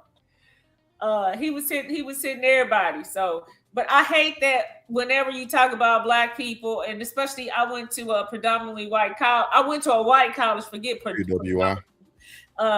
It's like to identify with you, people would be like, my uncle was on drugs. And I'm like, and what the hell do that got to do with me? Or so-and-so was locked up. It's like a lot of y'all locked up. So-and-so was a teen pregnancy. A lot of you. Yeah. We are not the majority, there. Look, golly, white dude told me, yeah, man, when you're locked up, I said, shit, no, I don't. Thank you. I'm like, you start that story, and this was before I actually did get locked up, but I was like, you start that story off wrong. And then I ended up getting locked up. But then we take that and say, like, with niggas, right? And then like with us being locked up, street cred. Okay, there you go. I don't want none of that. Hold on, wait. Let's go back to that second let's go back to that drug dealer criminal aspect for a moment. Yeah. See, this is why I don't like watching and I don't watch it, the BMF, Black Mafia family from Detroit and all that, and Power. Let me tell you why. Wait, Power. When we do stuff like that, number one, it gives us acting job. What? I was like, hold up now, wait a minute. Don't be talking about Power. Wait a minute. Okay, I'll take out Power. we hated Tariq so much that we love to hate him. We love. Oh man, but listen to this. That's a good actor. So if we didn't get Black shows on TV, we'd complain about that. And then we get some Black shows about drug dealing. Okay, great, because we got jobs. But here's the problem. When we do these shows about drugs, we're still considered inferior. When The Godfather 1, 2, and 3, they win Academy Awards. I'm sorry. Thank you, Lynn. Thank you. Wait, here go La Marie. What we mean when you say drugs? Okay, so yeah, we're not even going to discuss marijuana because we know that's a Rich. You said it, Rich. That's the life insurance question when we asked, do you Do smoke? you smoke? They be like, Well, what do you mean? what Yeah, do you but I'm high mean? now. Smoke what? We be like, Man, I'm high now. I ain't gonna even lie to you. I'm high now. No, I mean, listen, I don't talk. Listen, I don't talk about marijuana because I know. wait, because is it from the earth? The stuff now is not from the earth. No. I got a card. I'm referring to cocaine and heroin. That's too hard for me. Yeah, that's real. Cocaine and heroin and their relatives. That's 10 different schedules. So, when we talk about these things, no matter what we do, if we're doing something criminal, we're still inferior. Remember when Johnny Cochran, before he became the famous attorney, well known, he was driving his Rolls Royce because he was I think a DA or prosecuting attorney in LA, and they pulled him over and treated him like he was a criminal. That sounds like LA. Yeah, okay, fair enough. No, I'm with you, brother. That sounds like America. That sounds like America. No. That sounds like LA to the time frame he was referring to. Yeah. Okay. So what I'm saying is whether we're doing wrong or whether we're doing right, we're still viewed as being inferior and being a criminal and a threat to society. And this is why, on one hand, you hear me saying we have to have accountability, but on the other hand, you see me defend Dr. Cosby and P. Diddy and all the rest of them. Because I know they're not perfect. But now, P. Diddy. No. Dr. Cosby. Stop at Cosby. Let's stop at Cosby right now.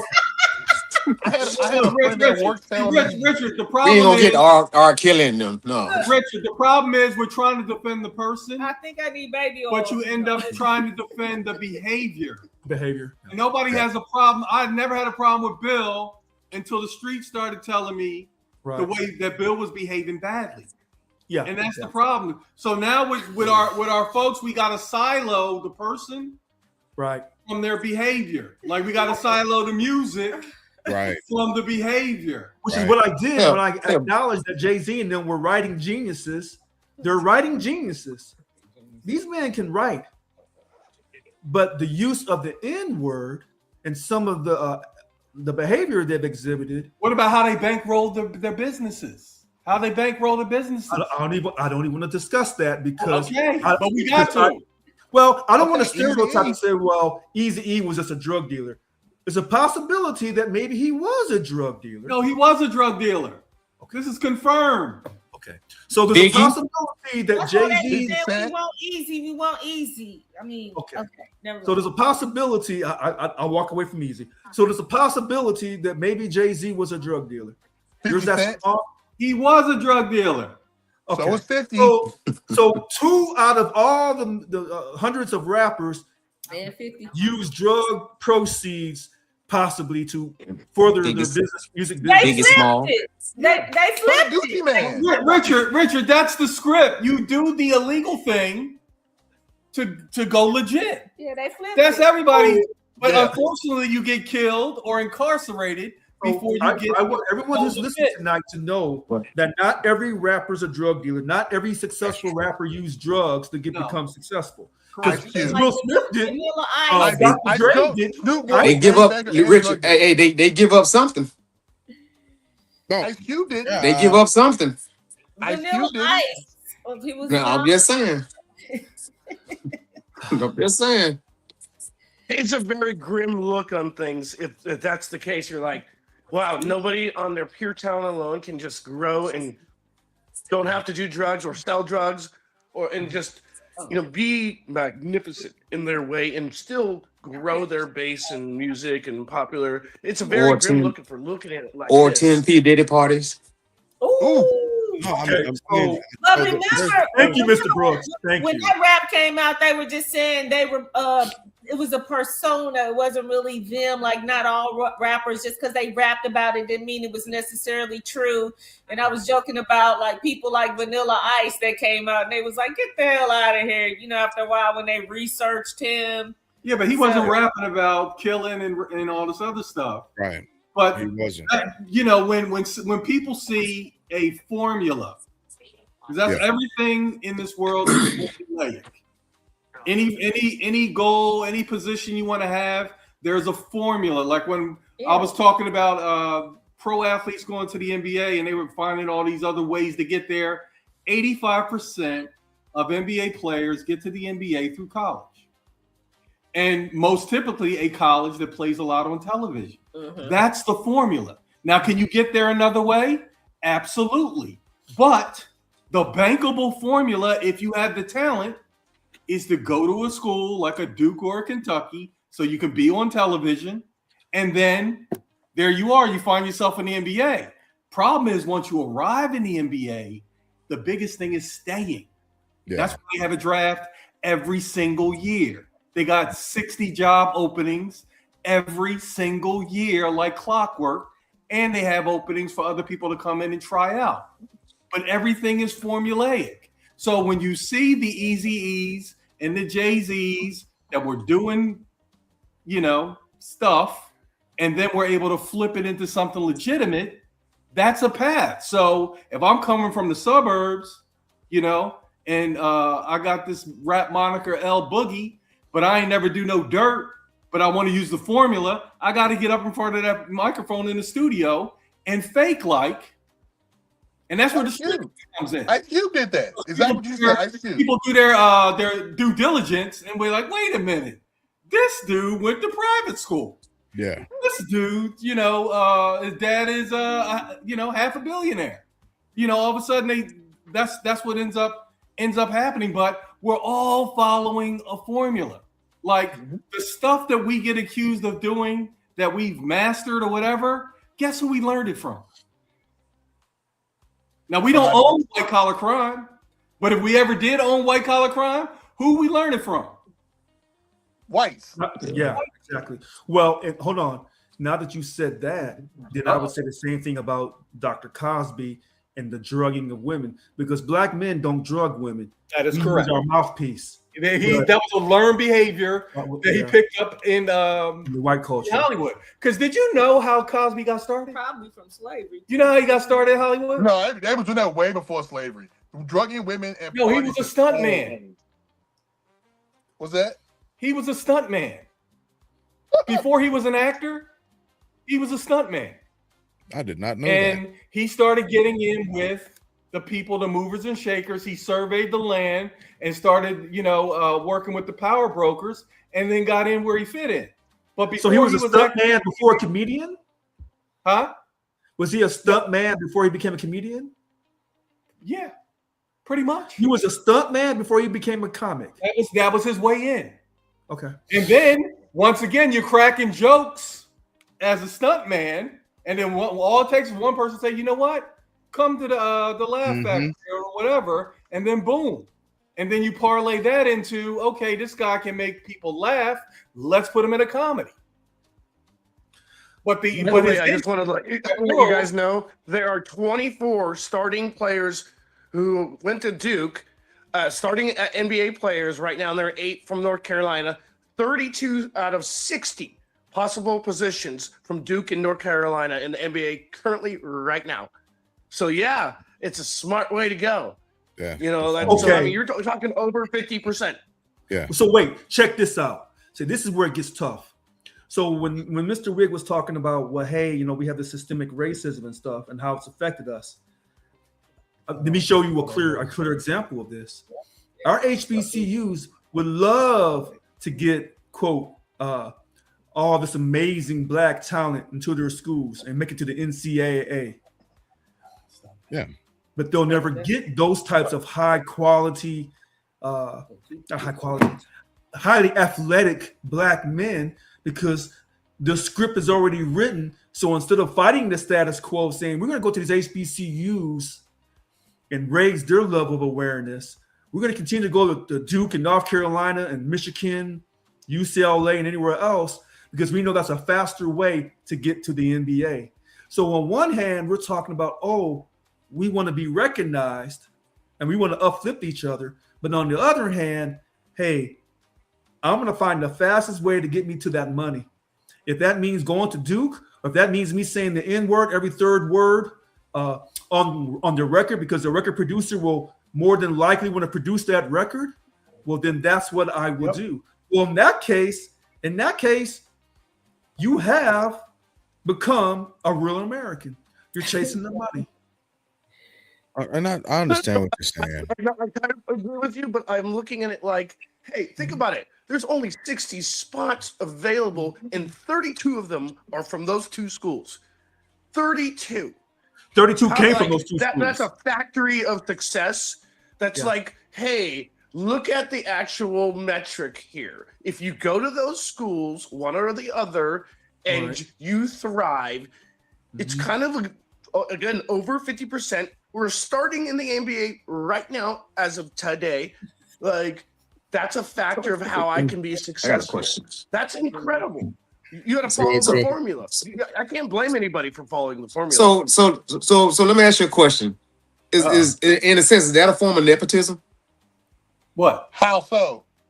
Because How so? because we know only certain caliber people are gonna get into that school. It can become that. Yes, I see what you're saying. Look at LeBron. You know? and his- And LeBron his son. But I'm gonna give you a prime example. When I was stationed in Tallahassee, I was right down the street from Florida State and FAMU. The recruiters wouldn't even go to FAMU.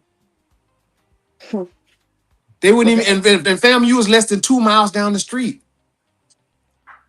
So if you're not getting that opportunity, if you're not getting that starlight, i.e. LeBron James' son, I hate to use him like that, but how many people that were going to HBCUs, there were way more talented than his son that didn't get the opportunity? No, Wig, I gotta stop you. Let me stop you. That boy is very talented. He's just not his father. That's the But problem. is he NBA talented? I seen him play some games and he ain't looking too good, brother. He is NBA talented. Trust me. Yeah, LeBron Yeah. James.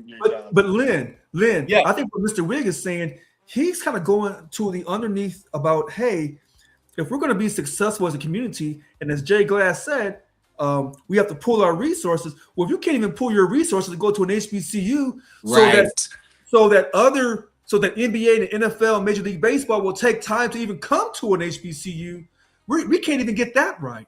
That's So what I'm saying, because you at that point you're forcing them to come there. The problem Because that's where the talent is. But listen, if you are good or great at an HBCU, they will find you. Yep. But the problem with HBCUs, and it's getting better, is television. Right. That's the Yeah, key. no, television rights. Duke and North Carolina are on television. And that's the key. But what Brooks didn't say, and I'll say it again, is what's the success of those players from those schools once they get to the NBA? How many Duke players Actually, become huge, All-Stars? Actually, No. how many Duke players become Most All-Stars? Huh? You said Most how many Duke Duke players players become get drafted? All-Stars? Don't become All-Stars. No, They don't. they don't. Not from Duke, they don't. No. They don't. Except for Grant Hill, That's the rap Jason on Tatum, and the new guy, the big tall kid. Flag. Loser. Flag. Yeah, and maybe Jay Williams Yeah. when he was there. Yeah. And, so what I will say is, yes, there are absolutely what they call recipes to success, and some of those involve the amount of integrity that one is willing to maintain or sell themselves or sell it out for. And that's not calling them a sellout. That's just simply saying they've weighed the value of the balance and the scales, and they found themselves saying, yep, I'll go ahead and sell this part, right?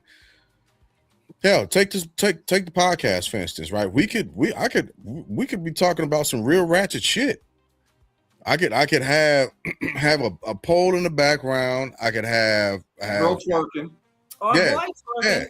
Oh. A girl and a boy twerking. have everybody twerking, right? I could have it could be full of nothing but a smoky room, blunts, alcohol, so on and so forth. And that show would make millions. And I have baby, millions. Well, hold on. Oh, Hey, by the way, to hold on. answer your He question, there may have been not- 14 Duke All-Stars since 2020. Say again? There have been 14 Duke All-Star players, Duke alumni now, All-Star players since 2020. I don't doubt that.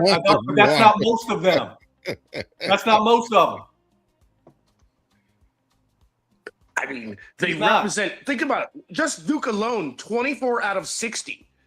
That's like 40%. 24 out of 60 what? Just Duke alone. 24 out of 60 what? Come on, Marie. Because 60 is the amount The of Duke players are starting in the NBA right now. Yeah, but that's not 20. That's 24 out of 450. That's the NBA, 450 players. I'm talking about starting players. Okay, it's still how many starting players? What's 30 times 5? That's 150. It's 24 out of 150. That's still a lot. But it's not. You missed my key word. Most. But hold on. Listen, and see, in my world, you know what most is? 51%. You said all stars first, and that's why I looked up all stars. So let me look up starting players. But you don't need to look up starting players. It's 5 times. Well, because you don't want the 30s. 5 times 30. It's math. Look it up, Mr. Brooks. Look it up. It's math. Let him look it up. I want to hear it. So all I'm saying is that there is, again, there are quote unquote recipes to success, depending on what you want to do and who you're willing to be entertainment for. That's in Who you want to work for. Right. You But wanna I work think for, yeah. right, but I think what Mr. Wig was saying about the underlying message, I think that's really important. The underlying message, when you say we have to pull our resources within the community, we can't even pull our resources within the community to go to HBCUs. We can't even, and those are going to be a strong possibility of being future millionaires. Sure. Not just in the NFL, but in the NBA, Major League Baseball is a little different. But so if we can't do that, and we can't get young people to stop calling each other the N-word in the terms of endearment or terms of non-term endearment in music, then what do we really have? When you will call another African American a derogatory word, an N-word, and glorify it, and then call the black woman every word underneath the book. I don't care if she did sleep with you and your 2 friends and had 6 kids by 6 different men. I don't care about all that. When you do those things, when you say all that negativity about black women, what are you really saying about your mother, your aunties from both sides of your mom and dad? That's not the same. You're equating 2 different things. My mom and my aunt compared to some person who had dirtbag behavior. I'm gonna say just dirtbag behavior. Dirtbag behavior has no bearing on the other. And now, if you're saying, do I call that person derogatory racial names in front of non-black people? That's obviously a problem. But if it's me and you, and we see dirtbag over here going, hey, this mother effing dirtbag is being dirtbag. That's between me and you. But if it's just in general of the entirety of the world, then I can see why you have a problem with that. But Mr. MK, when we conduct ourselves in such a manner that goes outside the community, white America is not making the determination that, well, this particular black person, this black woman is, better than another black woman. We should hold ourselves in high regards outside the community. I do agree with you on that one, but we are human. Like I said, when that kind of emotion comes up, depending on where you're at and what you're doing, like I said, if you're in anger, then it's whatever, in my opinion. But if it's one of those things where you just being like, oh, look at this thought over there, it's like, do you really have to say that over here at the ballpark? Mr. MK, I'm going to finish and let Stephanie say something. When do you see other communities, the white community, the Asian community, or the Latino community, demonize and call their women all kinds of names? Every day on white people. Every single day on white people. You see it and hear it a lot. I was Every day on white people. Can you give me white men more than white women? Not even double wash. It's like, go to some bars. Okay, the way that you're addressing this issue, why it's so important to you about getting other black people to stop behaving in this way, it's like you're positioning it like it's to the masses. And that's why I was like, what percentage do you think you're talking to?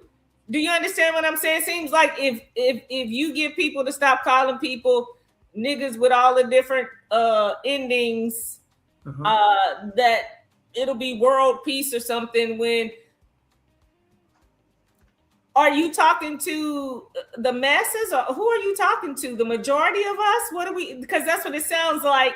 This is a blanket statement because this is what all of us do all the time, and this is what I'm saying is, and then like even taking the word and not saying that everybody should use it, but like stop demonizing it so much, because then it gives people power.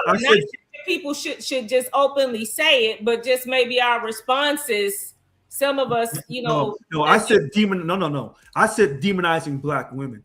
I said in regards to the use of the N-word, as long as you have black folks creating songs and singing songs with the N-word in it, don't expect white America as a whole to ever respect you, ever. Agree. I think it should be eliminated from the lexicon of America. Should be eliminated from the lexicon of America. It's no reason for it. The word derives from somebody being uneducated. They just eliminate it. Okay, from somebody being eliminated from music. Wait, let me finish. Eliminated from music. Eliminated from education, because somebody doesn't know, and you tell them, hey, this is what this means. This is where it came from. Don't use it. Don't repeat it. And by the way, just for the facts, the University of Kentucky has 29 active players. Then it's Duke. Then it's like North Carolina. My man, the king of circle back. What school? Kentucky.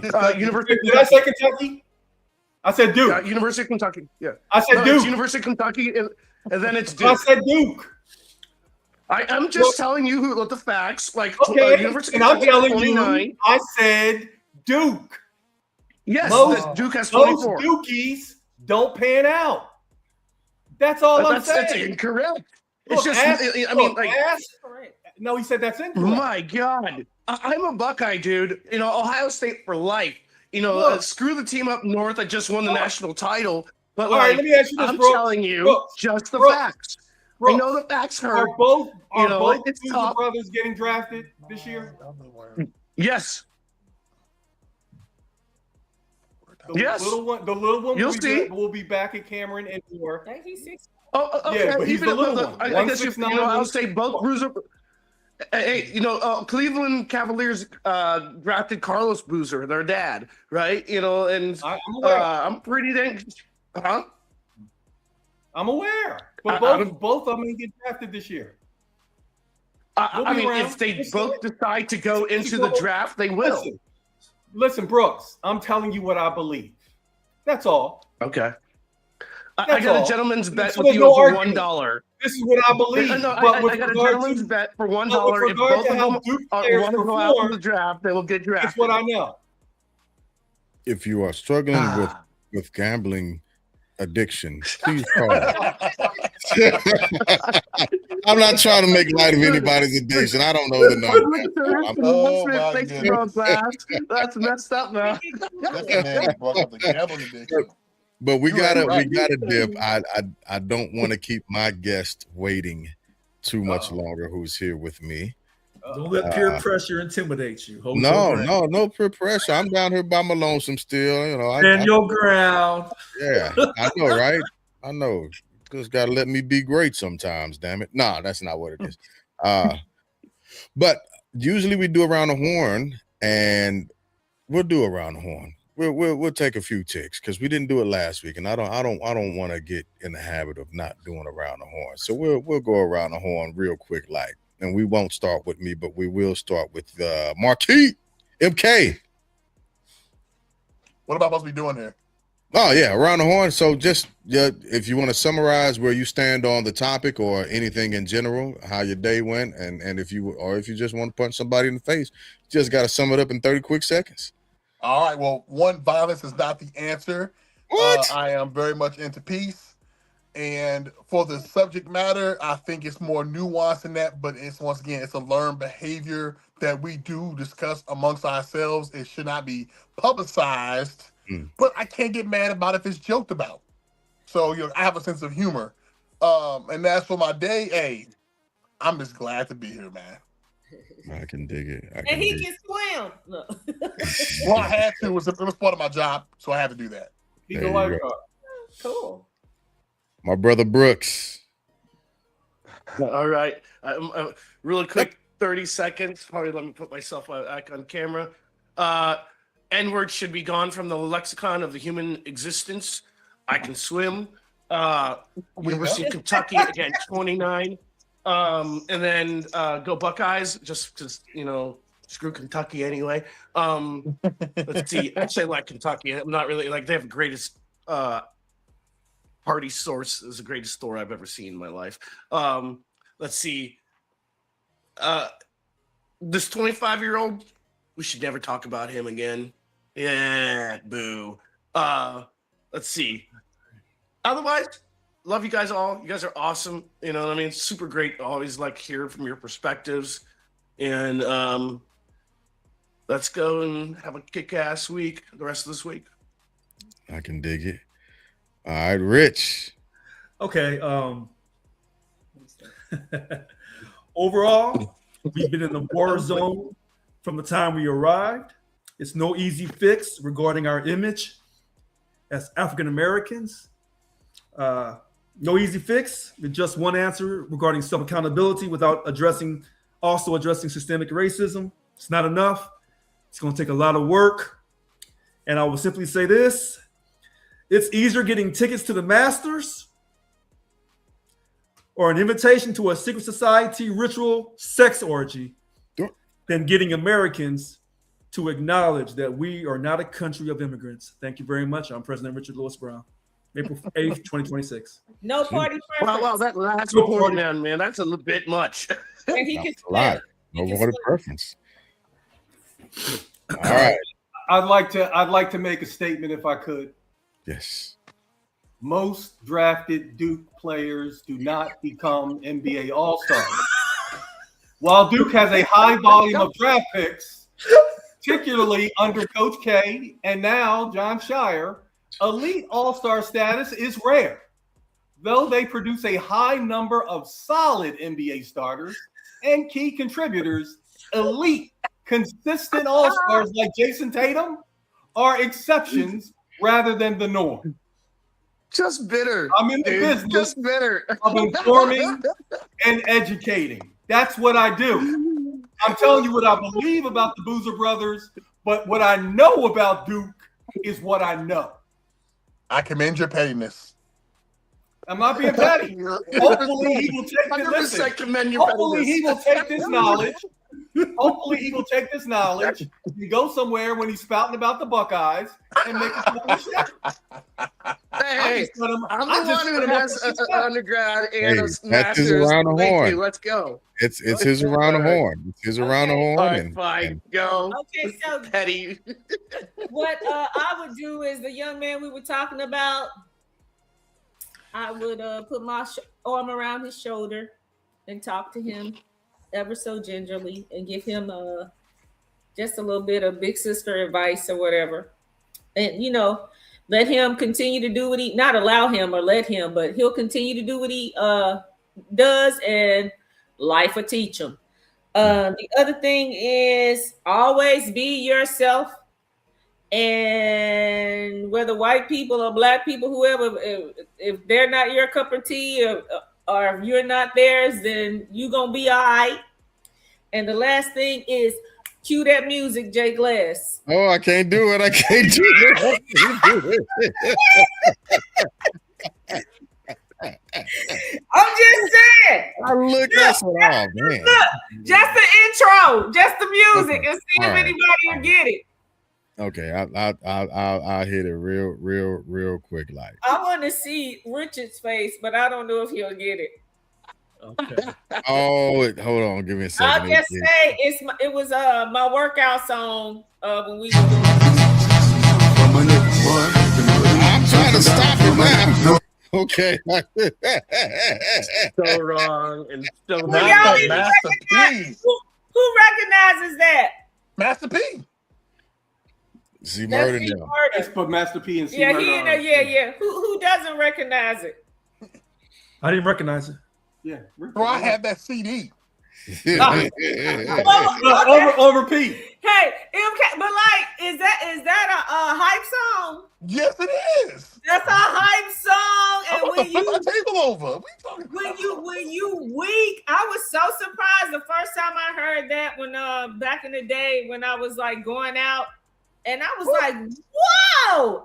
I was Yeah. tired and ready to go home. When they started playing that, I was like, what is this? Shirts come off.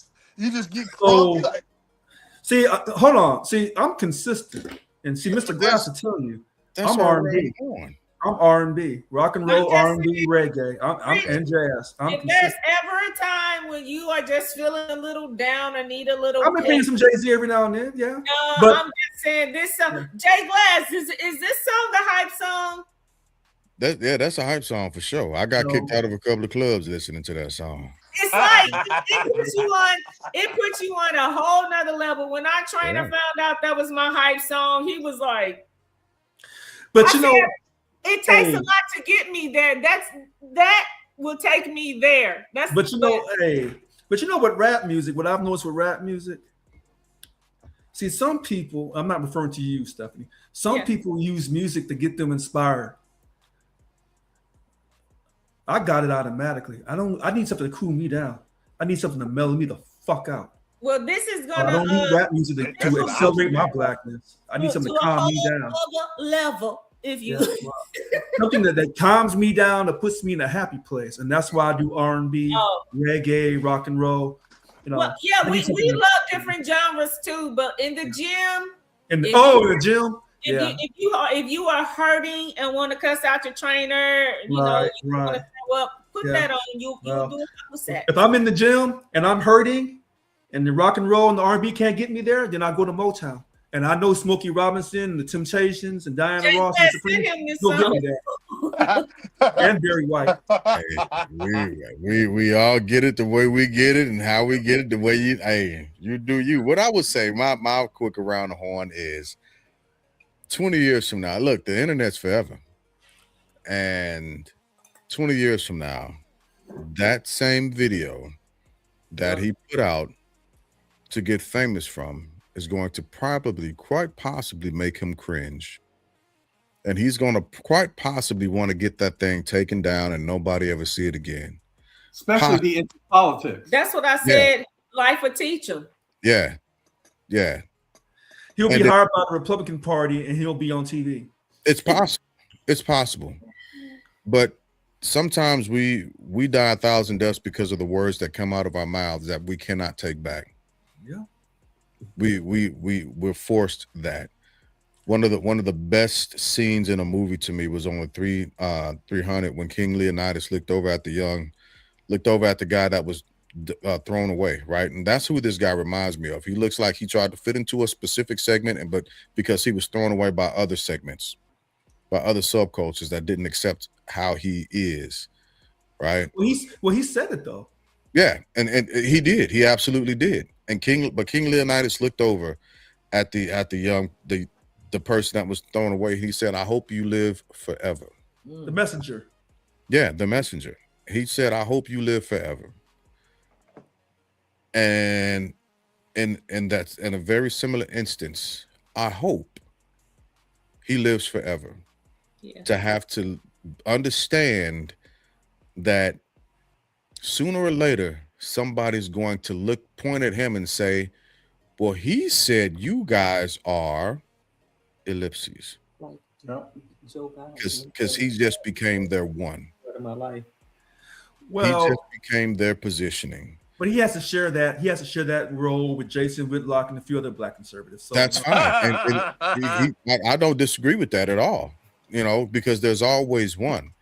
There's always one, right? But again, to those special, because they have to feel special.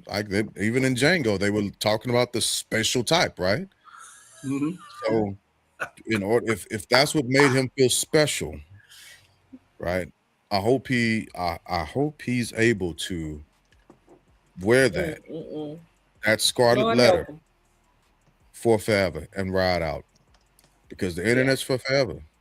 His grandkids are gonna see this, and I hope he's able to stand on his square the same way he was sitting on that chair with his legs crossed and feeling good about himself. In them boots and them pants. Oh, I ain't gonna joan on him because I was ready to joan on him when I saw that. I was like, Yeah. he right. I'm loaded. I was ready to fire. Like, look at his little. Yeah. So his words are God, I'm going to Generation echo. X. Yeah, his those words, and I'll never discredit just because of his age. I'm not going to discredit his experience. Right. I'm not. I don't want to chalk it up to immaturity. And I'm just like you were saying, Steph. Let him live. Like I tell my kids, I told you 3 times, experience will teach you. Yes. One thing that you're gonna forget. And we are not. Our generation is not lazy. Right. But I listen, I tell my kids, I try and teach you everything that I can out of love. Experience don't care about you. Experience don't give a shit. My mama used to say that about the streets. She would So, say, yeah. I do this because I love you, but the streets will kill you. Yeah. You know what? That's what they said about Clarence Thomas, that he would change. He made it to the Supreme Court. Look, when it's time for him to die. Clarence Thomas went to an extreme out of it because of his level of sensitivity. I guarantee you, he was just like this individual, but he kept it to himself. I can't prove it. Yeah. I believe he got. Listen, like alcohol, power makes you more of what you are inside. So if you're a good person inside, you'll be a good power type of person when you get power. But if you a piece of shit, when you get power, you're going to exponentially be more of a piece of shit. You know what? You're probably right, Lynn. But if you want to say something negative about President Trump tonight, just go on and say it. What? Listen, we got to tap out on that. We didn't do no politics.